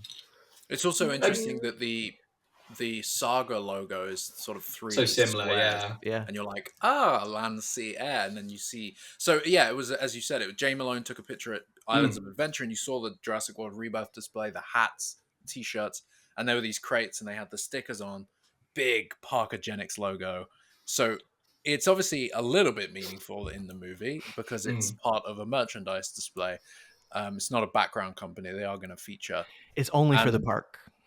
It's only for the park, yeah. Universal Orlando only. But it says, it's got the three things, land, sea, and air, and we know about the plot of the movie and stuff, so I love what you said in your video as well about the cocktails at the wrap party. I'd never realized that. That's such the land, cool sea, thing. Air cocktails, yeah. So it's obviously a huge factor in the movie, but is it just that they need those three samples, or is there something more into it? Sicky T, I think, found that on this tank, as we said before, you can see the sort of three triangles down there, and it might just be something else. It is inverted from what we see on it. It's the reverse of the colors. And I mean, it's not a Parker-Genix container. It says InGen Logistics immediately below it.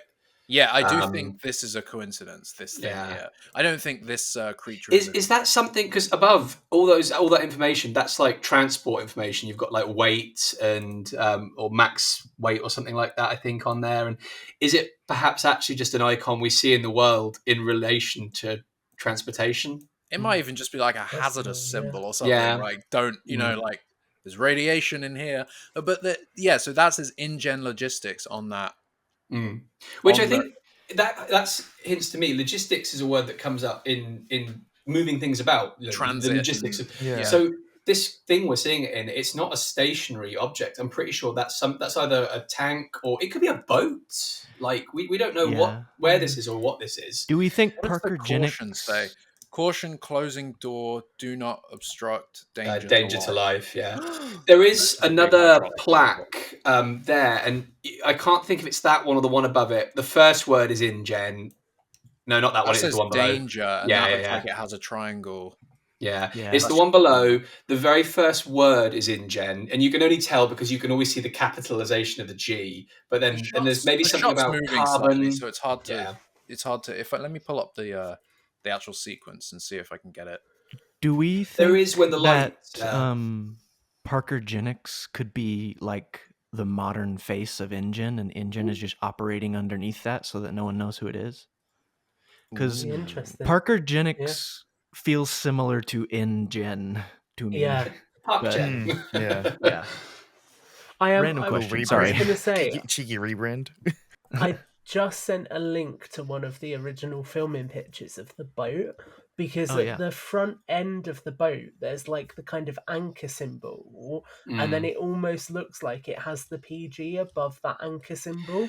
I can't see it. I just can't see the boat being like, again, it's not them that have done the organization of this mission in the end. They've gone to experts who've then it's like none of Eddie's equipment is then InGen equipment. Oh, it wouldn't have been InGen equipment anyway. It was a bad example. But again, I would get more of a sense that it's Mahershala Ali's character that's procured this boat. And it's very lived in. Like when you look around the cabin, it's not tidy. It's got a lot of personal effects, photos taped to walls, a takeout menu from California. So it's. I don't think it matters either way to the plot, truth be told. Watch it actually not get referenced at all in the film. What Parker-Genix is. That I think we'll see for sure. Like I definitely think we're going to get him show up. We're going to get like a business card or something like that. And obviously they definitely have some sort of equipment. They built the rifle. I'm surprised the case isn't branded to them. That feels odd. But the logos inside and out are something completely custom. Isn't inside the case? Isn't there a fucking hell. Land, sea, and air symbol? There's there might be something, I do think there's a point to be made as well. For all we know, decals could have been removed for now. Yeah, that's true. This is true. I mean, the tank has this is what I was going to say, but the tank has thingy on it, the InGen logistics, but it also has. There we go. No, that's something else. There. It also has the large N and part of the letter before, which it is an E. You can see it. It is an E. There is a frame where you can see it's an E. So that's the InGen logo. It's the InGen logo. It's not the InGen logo. But that is an N, Alex. That's an N. It looks like it because of the curve. It is an N. You're absolutely right. It looks like it's italic because of the curvature of that piece that it's on. It's not. The fact that it lines up perfectly with all those next icons means it's straight upright. That's Helvetica New. Piece of, it's the font is Helvetica New. It's the same bold font they used for the awaiting rescue or await rescue here text on the poster at the dock. It's going to say something else. It's just a coincidence that it ends in EN. What do you think it's going to say though? Open. We're all open idiots. EN. Oh yeah, just open. Alex, the master of fonts. It's incredible. I do a lot of graphic design. Half my job is chasing down customers for their custom fonts. It's a nightmare. Is it definitely an E though? Is it definitely an E? Yeah, you can. I will find you the frame. See the line. E. Yeah. Okay. I mean, I bet you it says. I tell you what it says. Do not open. That's what it says. Oh, there's a possibility. Yeah, do not open. Yeah, but then why would it be there and not right on the door or something? We obviously did not heed that warning. So the placement of it just kind of, to me, sounds like that's where they might put an InGen logo, though. You're absolutely right, but we've seen no evidence that they're going to use anything other than this new square logo. It's everywhere. It's on the back of the guy's helmet in the other part of that shot. Yeah, no, that's true. If it's a flashback, it's the old. Oh, but wait, but there is another. This is like what I would say is the new logo to us. Yes, the new InGen logo. Yeah, the one on his Hold helmet. up a second. I'm not a nerd, I'm a hacker. I feel like we've just gone so deep into this trailer. And you know what? I bet there's zero payoff to half. I could go deeper. 45-minute podcast last week. Let me. So the longest podcast I think we've done. So yeah. I just want to know. I really want some more about this. Oh, we'll get it, but not till July. No, I want it now. No, so this is something I didn't bring up in the last podcast. One of you commented that somebody had seen the trailer for Rebirth in front of Bridget Jones's Diary in the UK. That had been reported in cinemas, but I haven't seen or heard from anyone that they've seen this trailer in cinemas yet. Is it in cinemas yet? I tell you what, I'm going on Monday to see Captain America. I'll let you know. Yeah, I'm going to the movies. Fucking luck. Cinemas have got it because Taylor Bowles. Yes, because somebody who owns a cinema just got it and like played it in a screening. Oh yeah, and he's Taylor's in 4K. Because I was talking to Stevie, who's been on the podcast before. I'm just going to pull up his message. He lives in the UK, works in the UK, and he was telling me that somebody he knows, one of his contacts, where's the post? That got he said to me, I have it on good authority that the second trailer is being readied for cinema showings. Source is the person who got it ready, meaning like got it ready, and then he said DCDM copy done, which is Digital Cinema Distribution Master. Yeah, works for a company that was formatting and prepping movie trailers for distribution. Just finished the master for the next trailer. I'm waiting on confirmation, but I asked if there's any new footage, and I said, "What?" To me, that sounds like it's probably just the first trailer being ready to go into the cinema. But then the Bridget Jones's thing, people saying that they've already seen the trailer. So the one Taylor's got, this is in America. So yeah, Taylor's in the US. Yeah, and it's got like the green screen at the front of it that obviously the trailer on YouTube. Oh, but the EPK has that. Like I've got that file right now. So yeah, I mean, and people have access to. I've got access to small cinemas that I could just link my laptop and play it. So it would be easy enough to fake. Yeah. Maybe it's not out there then. Yeah. It'd be weird if it's not. The trailer, you mean? Yeah. I would think it's gonna show. If it's not starting to, I would think it's gonna start showing up in front of.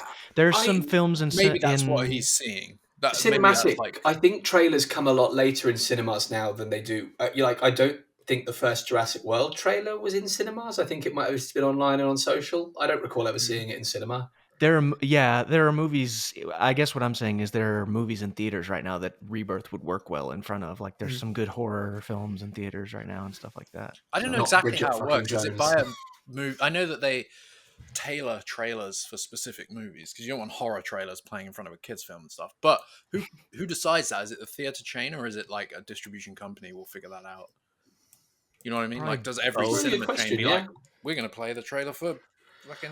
I think the studios must get some decision because if you think back to the prologue being in front of Furious, Fast and Furious 7, only, or whatever it was. What was it? Fast 9 at that point, wasn't it? It might have been X, Fast X. It was 9 because I don't. I just remember it was in the middle of COVID lockdown, so I was like, "Great, who's actually going to see this?"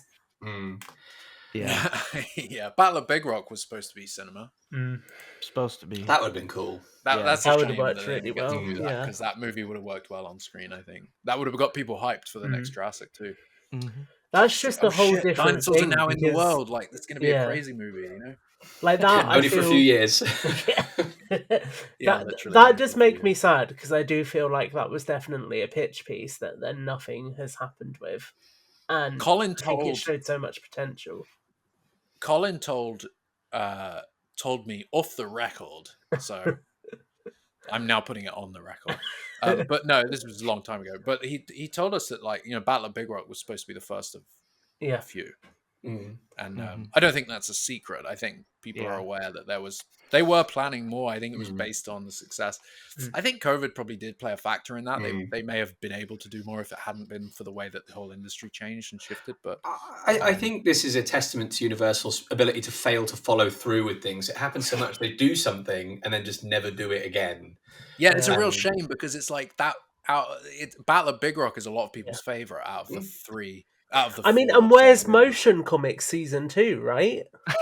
And Amber Society, when are we getting that back? When is the Amber Society coming back? I want their reaction to this trailer. Fuck the Amber Society. React to this Fuck and it. be like, there's never been a hybrid dinosaur before in the franchise. This will be a first. Oh my god. It will be something like the mutant is clearly an astute commentary on consumer culture. I'm glad to see it in this film. There's never been a male dinosaur in the Jurassic franchise before or something. Wasn't that something they said in it? Like, we found out about Battle at Big Rock through a toy package. Yes. Which is hilarious. And yes, it's ridiculous is what it is. And then it was supposed to supposedly be in front of Hobbs and Shaw in theaters. Yeah.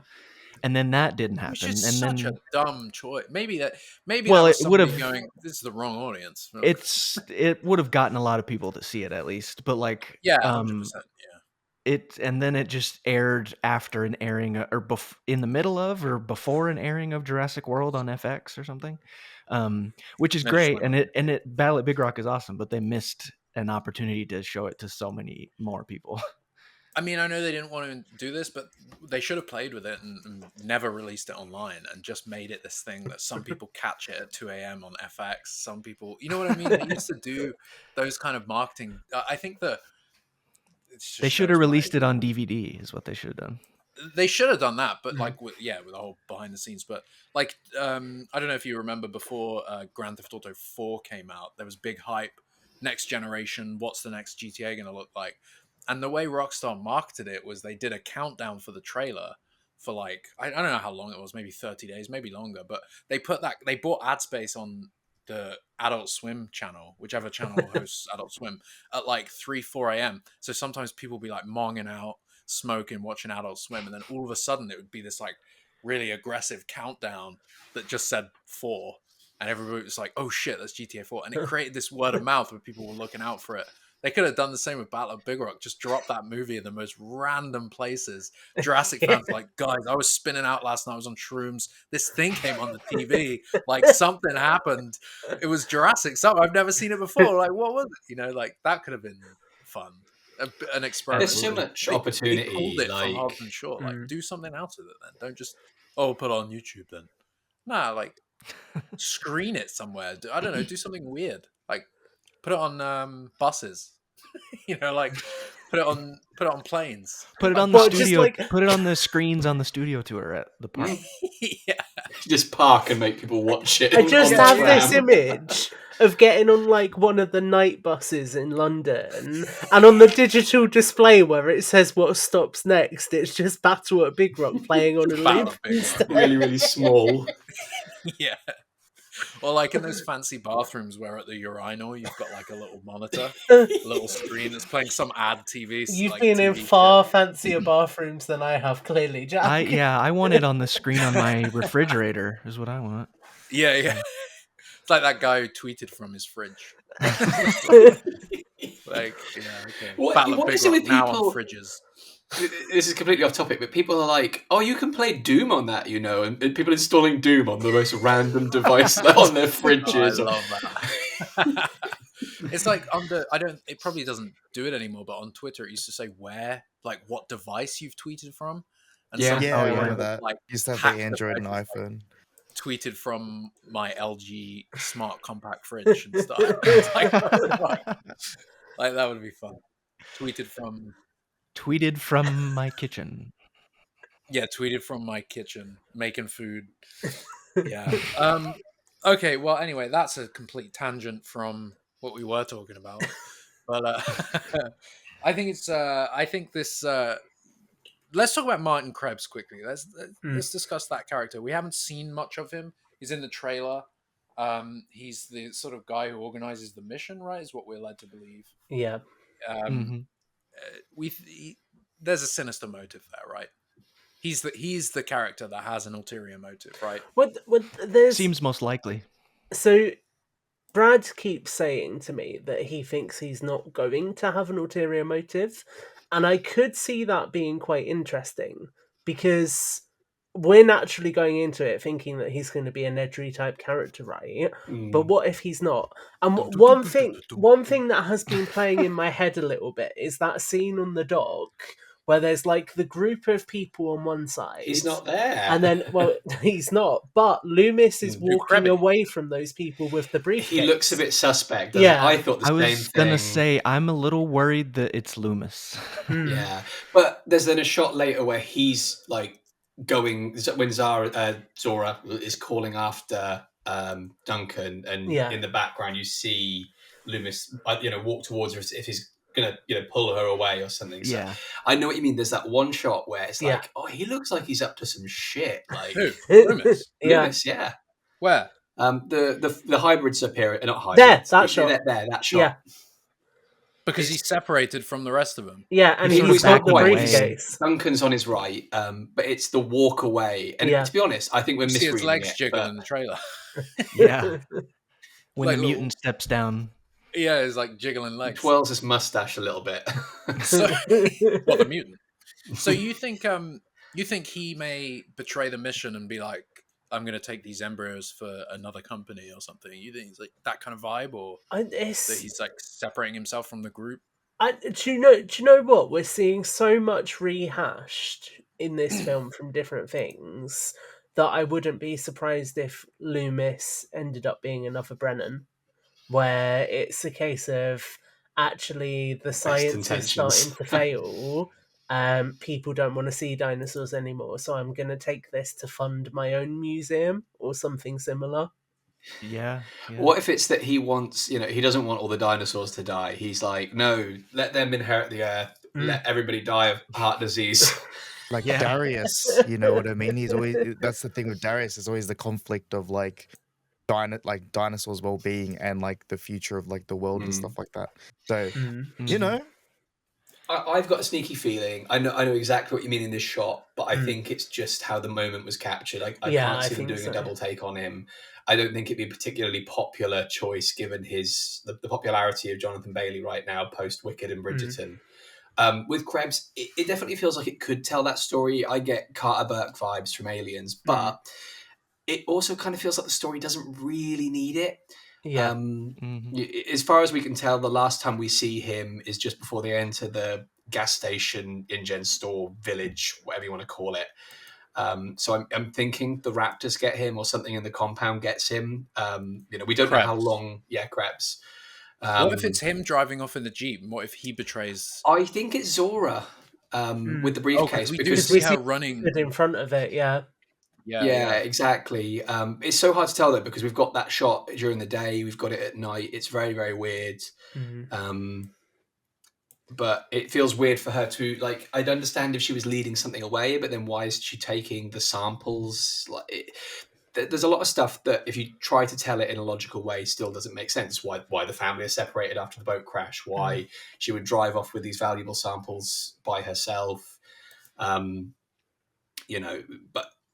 6 months from now, we're not going to need to ask these anymore. It'll all make sense. We'll feel like idiots. And just an aside, I'm flicking through sort of screenshots from the movie here. I just have to point out Jonathan Bailey's character is giving off the main character from the Atlantis animated. Milo. Yeah, Milo. That's it. Yeah, totally. Hey, absolutely. Disney, if you're listening to this podcast, and we know you are. You should have. If Disney are listening to this podcast, and we know they are, they're big fans. They stop doing all those other live action films. Do a live action Atlantis. Yes, that would be so good. Make a live action Atlantis. I was literally about to say, isn't that where Colin's gone?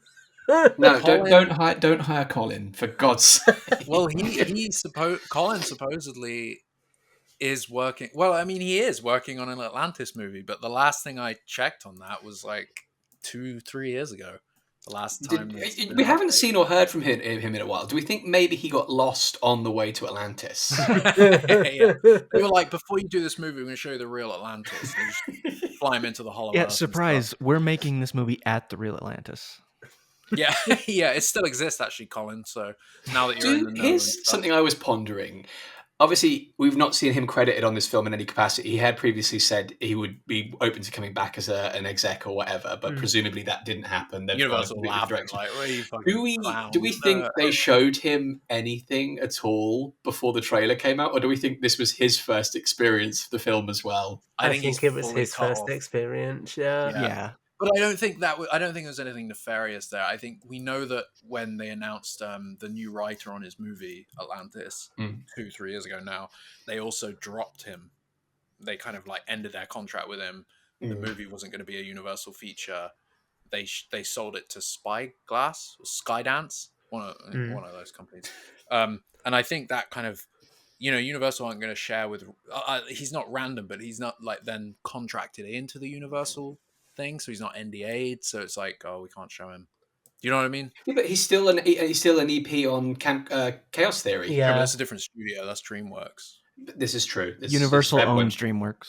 This is also true. Counterpoint. They own DreamWorks. They own DreamWorks. Yes. Yeah, because it's Spielberg's. DreamWorks is Spielberg's company. Who did Spielberg found it? I didn't realize Universal owned it. I thought he set it up. I don't know if they've always owned them, but they do now. Yeah, because they're doing a lot of projects together now, like How to Train Your Dragon, and all that stuff. Doubling down on that. I personally think that they won't have communicated with him much, if at all. And again, not in a nefarious way. I just think like he's moved on. They've just gone in separate directions. We're all moving on. Yeah. We're all moving on from the Colin era. I will say, to be fair, a point that people put online a lot is it is a shame not having as much interaction from the people working on the film. It is and it isn't, because I feel like that set a lot of high expectations, and then when they didn't pay off, we were like, oh, he's a fan, he's a real fan. And then when it felt like we movies, he basically butt fucked our childhood a little bit. Where's my East Dock sign, Colin? Honestly, he did that twice. I can't believe he did that twice. He literally. When we did the second interview with him after Fallen Kingdom, and you said outright, you're like, I'm not asking him the question again. What happened to the East Dock sign? My goodness, do you remember that second time we interviewed him? Well, I can't remember which time it was, but he was like, "Oh, there's J.O. Bayona. I'm just going to bring him in." And we just got to chat with J.O. Bayona for a little bit. We were like, he doesn't. You know what? And I really hope he doesn't hear us talk, because he was a hell of a lovely guy. Colin's awesome. Yeah, I really he was like always. him. And just to your point there, he introduced us to Gareth Edwards. He introduced us to. Oh my god! Yeah. How mad is that in retrospect that you were just there with the next director without even knowing? Well, that is mad, and what's even madder is that Gareth then he thought we were going with them on the Simpsons ride afterwards. He didn't really understand who we were. Colin introduced. We were drinking butterbeer, walking through the Harry Potter world. That we see Colin, he sees us. He comes over to us. He's with Jordan Vogt Roberts and Gareth Edwards, and he's like, "Hey, this is Jurassic Outpost." Like to these directors of movies, it's like, "Hey, these are these nerds from the internet." I think I just said, "Thank you for Godzilla and thank you for Skull Island." I had a great time. It was so. I maybe got 3 or 4 like words that. out. It was so. I was like butterbeer. We're all hyped up. We're like Colin. But it Gareth says Edwards, what the fuck? it says so much that Gareth Edwards was at JP25. Yeah. That says a lot. Yeah, That he made the effort to go to that. They were a group of directors for a while there. The 3 of them. There was another guy with him as well. Not Brad Bird. Somebody else was with him a lot at the time. Another director. I don't know. remember that. But yeah, I do. I feel for Colin. I really like the guy. We had great interviews with him. I went to see him at Pinewood. We had a really nice time with Colin. He's a really good person. I just feel like he lost his way with Jurassic. The movies haven't won over a lot of people, and they're also critically, they're kind of like bombed. I think actually to the point about it being a good thing that he's not, like, Gareth isn't online as much. I do think part of the issue with the World trilogy is it did try to respond to some of the criticism a bit. So it felt like each film course corrected a little bit based on what some of the reception had been. And I think sometimes when you have a vision for a trilogy, you don't want to do that because then it all gets muddied down. Yeah. Yeah, and I know that there was a lot of Universal execs saying different things. There's that now infamous leak of studio exec notes on Dominion, and it's very obvious that those changes weren't implemented. So I think there was a disconnect between the studio and Colin to a point where they were like, you need to do this, you need to do that, and he didn't do it. He, in a sense, with Dominion, he had a strong vision with Dominion and he ran for it, and unfortunately it didn't quite work out. It is a shame, because I think in the very beginning, as you said, that when we were all meeting with him online, and it was 2014, and we were all so hyped up, and it was a good time. That kind of ended up. He didn't do that much on Dominion, and I think by then he was probably almost a bit exhausted with the whole thing. It's hard to speak to how someone after everything he went through on Star Wars. That's a very tough. Oh, absolutely. I don't think none of us can speak to that because it's a very public thing to have happen. And to be fair, I wouldn't take it as personally as probably he did, because everybody seems to have had a rough time. 2015. They went from firing a director in post production to firing directors during production to firing a director before production. Like, they're probably going to announce a new film. In fact, they have. They've been announcing new films and then firing the directors before I they think Star Wars in general is just a rough time period. Exactly. They've been like they announced the film and they've announced director and writer, and then we have a new director. We're getting the Mandalorian and Grogu, though. That's happening at least. Yeah, it is. I'm worried that's going to feel like a made-for-TV movie, though. Like, it's just not going to have the scale. The Mandalorian movie. Yeah. It's going to lack scale. And if I may, here's my worry with Rebirth. If I may. The problem with the knowledge is that you didn't... Rebirth is a very different type of story. It's a lot more intimate. It's a lot more focused. And that's a hard thing to market. Whereas the Jurassic World films, these were big, big stories, and they were marketed on these big casts, big names. Some of the work was done for them. I've got this worry with Rebirth that people will look at it in such a different way that they're not going to turn out. And unfortunately, box office is an important value when it comes to a franchise. So it's going to need to make money as a movie. We're not saying it needs to make a bill or anything like that. But I feel like because it's not got the poster with 6 fucking names on it, people are going to turn away from it. And that's the absolute wrong approach to have, because by being a much more introspective film, it's going to be a lot better for it. It's going to tell a better story. It's going to be a lot more focused and cohesive. And it's probably going to stand the test of time better than the last 3 films did. But interestingly, I've gotten some seen some public reactions to the trailer from just people I've shown that aren't fans, and they said, no knock on anything, but they said different things than when they saw the Jurassic World trilogy trailers. They were just oh, they said that looks scary, is what they said. Yes. But then they were really double down on it. They were excited for it. So I was just kind of surprised by that reaction from non-fans. It was they're receptive of this. But yeah. Yeah, and I think it's such a we knew from the beginning they were going for a different tone with this one. They've been saying it outright, and the lady at Universal also said about how this is a new trilogy, a new era.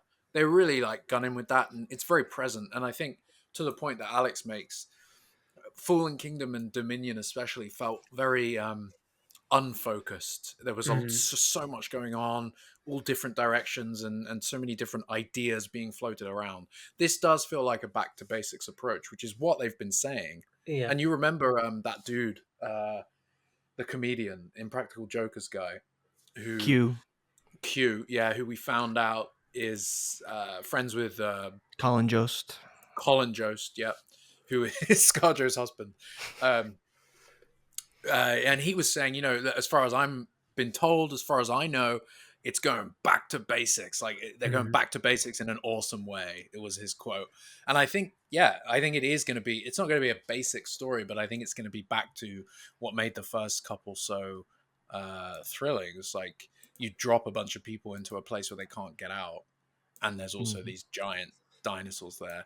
Not like Malta where they can just get on a moped and, ride away or something. I feel like the containment. I think it was a little more than just riding away. But. Yeah. But you know what I mean. Like I think the containment aspect of it, where you feel like you can't get away, is something that brings the tension in these films, and maybe that felt lost in Dominion.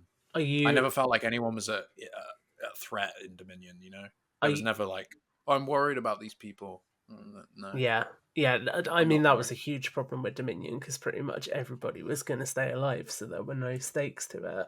I'm going to hit you with the best pivot you're ever going to witness, right? Which is talking of going back to things. Jack, on a completely unrelated topic, I believe there's another genre of film that is coming back to the forefront currently. Are we talking about the undead? Quite possibly. So I was. This is a question for you. When that 28 years later trailer came out, that kind of set the baseline for me. I'm like, this is what movie trailers need to be, especially in this kind of setup. A movie from long ago, bringing back. Do you think the Rebirth trailer is as good, or do you feel like that 28 years later trailer, that's just smash? 28 years later is so good because it immediately gets you back into the world of the films, which is having that breakout moment and then immediately going into the current day. But I also think what that trailer did so well is it's on point for its genre, because the recital of the poem is just so uncomfortable. Like the whole trailer puts you on edge in a way that I've not really seen any other film marketing do. Yeah, no, I agree. And it's for something that, I loved that first movie. When was that first movie come out? Was it 2005? It was earlier than that, wasn't it? It's early, yeah. I can't remember now, but when that first movie came out, it was early 2000s, I think. Great movie. Still holds up. 2002, there you go. Yeah, that's right. And then you had 28 Weeks Later, which wasn't as good. It was a fun film, but I think the best part of the movie was the opening scene, which felt like it was kind of the first one. I feel like they captured those feelings of those first two perfectly and created something new. So we have this film coming that's going to switch, like it's going to change the game for zombie movies. It honestly but it also feels like insane. 28 days later, and that we get that. I hope that there's more to it. The scene with the girls, the kids, the Teletubbies, that's pre-breakout. That's like that's like when the breakout happens back in the early 2000s. So I hope we get more of that, because that is also something that we didn't see in the first movie. We didn't see the initial breakout. We just saw the lab with the chimps. Yeah, exactly. I think seeing more of that would be really, really cool. I think there's an interesting parallel here, right, where it's something that I think Jurassic could learn from, and hopefully Rebirth does, which is how to tonally ground yourself in the same kind of overall theme of previous films. And I think that's clearly nailing it to the point where actually, because you know so little about those prequel sequels and sequences even in that world, you want to see more of it. Whereas I think with Jurassic, we're getting to the point where we get so many bits and pieces that it's so convoluted that you almost don't want more. So I think that it's going to be interesting seeing how this film toes that line, because if it does it right, it will still leave scope to build out on it, which will be really interesting. But also, I think this is, again, to the point of Rebirth being able to learn from it, a film that is taking the tone of the original and then building it in a different direction. Like we know the name of the sequel to this film is going to be Temple of Bone, so it's going in such a different it's going in like such a different direction. But right now, it looks like they've grounded it in a way where it will build to that naturally. So I think there's something to be said about how you expand on a cinematic universe there. Yeah, expand and not just do the same thing. Yeah. And I think that's a testament to Alex Garland and Danny Boyle working together again. You just know that they've come up. I mean, I think he even said it when the trailer came out. They've come up with something that like people wouldn't expect, and this is different. It's not just like Yeah. oh zombies, and I think that is the worry that they were like. 28 Weeks Later is a good film, but it is sort of rinse and repeat.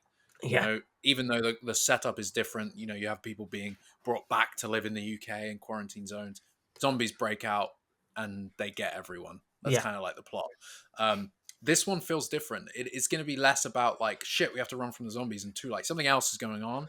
Whether Yeah. people have learned how to control the zombies, whether the zombies have like they're still alive and they're still fine, which Yeah. goes against what we saw at the end of the first movie, where they were dying out when they weren't eating and weren't able to sustain the diet of humans. Yeah. So it'll be interesting to see like how they've evolved. Are they now like, you know, semi-conscious in a way where they're planning, and are they a much bigger threat? I What is have going so many questions around it, and I think the thing I really realize with this trailer is it does call back in a way that isn't on the nose, because it was only on like my third or fourth viewing that I noticed that in like the church scene where it looks like there's a cult or something, there's somebody with a mask on that has blood coming out the eyes that literally feels like a callback to the scene in 28 Weeks where zombie Robert Carlyle goes for his wife and goes for her eyes. I was just like, that almost feels like, in a way, a she callback to gives how him that the kiss of outbreak death. happens. Yeah.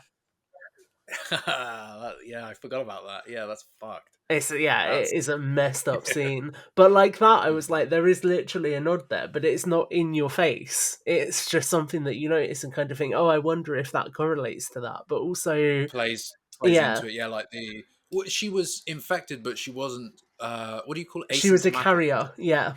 She was a carrier, so she could infect others, but she wasn't a zombie herself. Yeah, exactly. Yeah, maybe we'll start to see a larger side of that.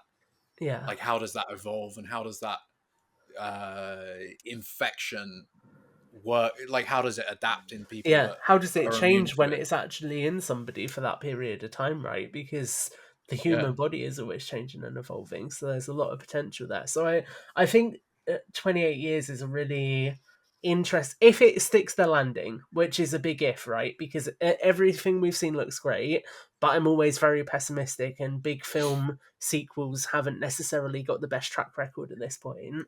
But I think if it sticks the landing, there might be things that Jurassic could take from it in terms of this is how you build things out in a way that feel consistent. Yeah. And both calling back to things and something entirely new, moving which it doesn't feel forward as well. contrived. Yeah. Here's a question for you while we're on the topic. 28 Weeks Later, the opening scene. Yes. Robert Carlyle, his wife, Yeah. a couple of other survivors living in a remote farmhouse in the middle of nowhere, surviving. Yeah. Right? And then they get a knock on the door. This place is all blacked down, like they've got, you know, all the windows are blocked off, and they get a knock on the door and they realize it's a little boy. And they're like, okay, we have to let him in. Robert Carlyle's character is like, no. Yeah. We don't know where he's come from. We don't know who he is. No, this is survival. Wife lets him in, right? So he's like, okay, fine. We'll make it that. And then the kid's like, yeah, he's eating. And then he's like, there's loads chasing me. There's hundreds of them. You know, I've been running. Yeah. And they're like, it's like that mummy's very angry. They're like, oh shit. No, they're going to come here. And then they start breaking in. Yeah. And blah, blah, blah. And he ends up, so Robert Carlyle and his wife and the kid, they're like running upstairs, running through the house, trying to get to the window. Kid's in the bedroom. He's scared of the zombies banging on the door, so he won't move. Guy's at the window. Robert Carlyle's at the window. Wife is between Robert Carlyle and the kid who's stuck in the cupboard. Who's like, I don't want to come out because I'm scared. And the wife's like, help me. And then the zombies break into the room. Yeah. And Robert Carlyle jumps out the window, leaves his wife and kid, and survives. Is he gets in the in a wrong? boat? Gets in a boat. Does what? Is he in the wrong? I don't think so, because, like, I mean, realistically, that like with the 28 years 28 days zombies, there is nothing you can do.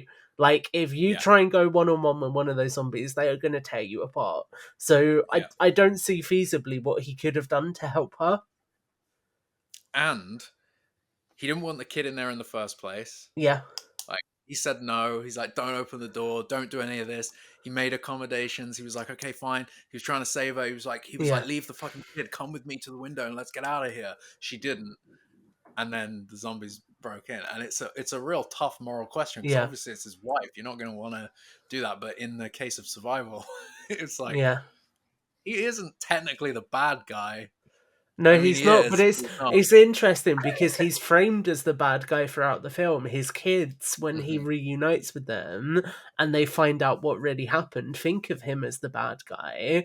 And ultimately, he becomes the evil zombie throughout the rest of the film. So the film does quite literally frame him as the bad guy. But I think actually he's doing what most of us would do in that situation. Yeah. It's a real interesting moral question. That's what I like about the second is the whole movie. You kind of are fighting. You're almost on his side, but you're also not. And then his kids and the mum, and it's. Well, that film does so much of the kind of moral stuff I really like in zombie films because Walking Dead does kind of similar with the way it handles the military, which is the idea of actually if this outbreak is getting out of control, do you sacrifice this number of people to know that then the outbreak isn't going to spread any further? That's the whole thing in the Walking Dead universe because they expanded on it in later series, and basically the idea is some of the military didn't want to do that, so they stopped the rest of the military from proceeding with that. But in doing so, it caused a bigger outbreak. So it's always the question of like, actually, do you have to do something bad to stop something worse? And I think that's always just really fertile ground for any kind of storytelling because it means your characters aren't one note. They're not just good people. They are people who maybe feel they're doing something good, but they're doing a bad thing in order to get to that end point. Yeah, definitely. And I think in the 28 years later trailer, there's a shot or two shots that shows like a plane flying. Yeah. Which kind of indicates that some of the world is still fine. This isn't something that has gotten out. We know it's set in the UK. The UK is destroyed. The only thing for me is at the end of 28 weeks later, you see the zombies running through the Channel Tunnel and ending up in Paris. So they've obviously reached Europe. Now I only realised recently as well, because I've not watched 28 Weeks Later in ages, but when you see the helicopter in France as well, there's like little details in where it's landed that make it look like it's crashed instead. So maybe something happened with the boy, because obviously he gets bitten and he is a carrier as well. But there was this whole thing of, maybe he's actually infected somebody else on the helicopter. Oh shit! Yeah, maybe.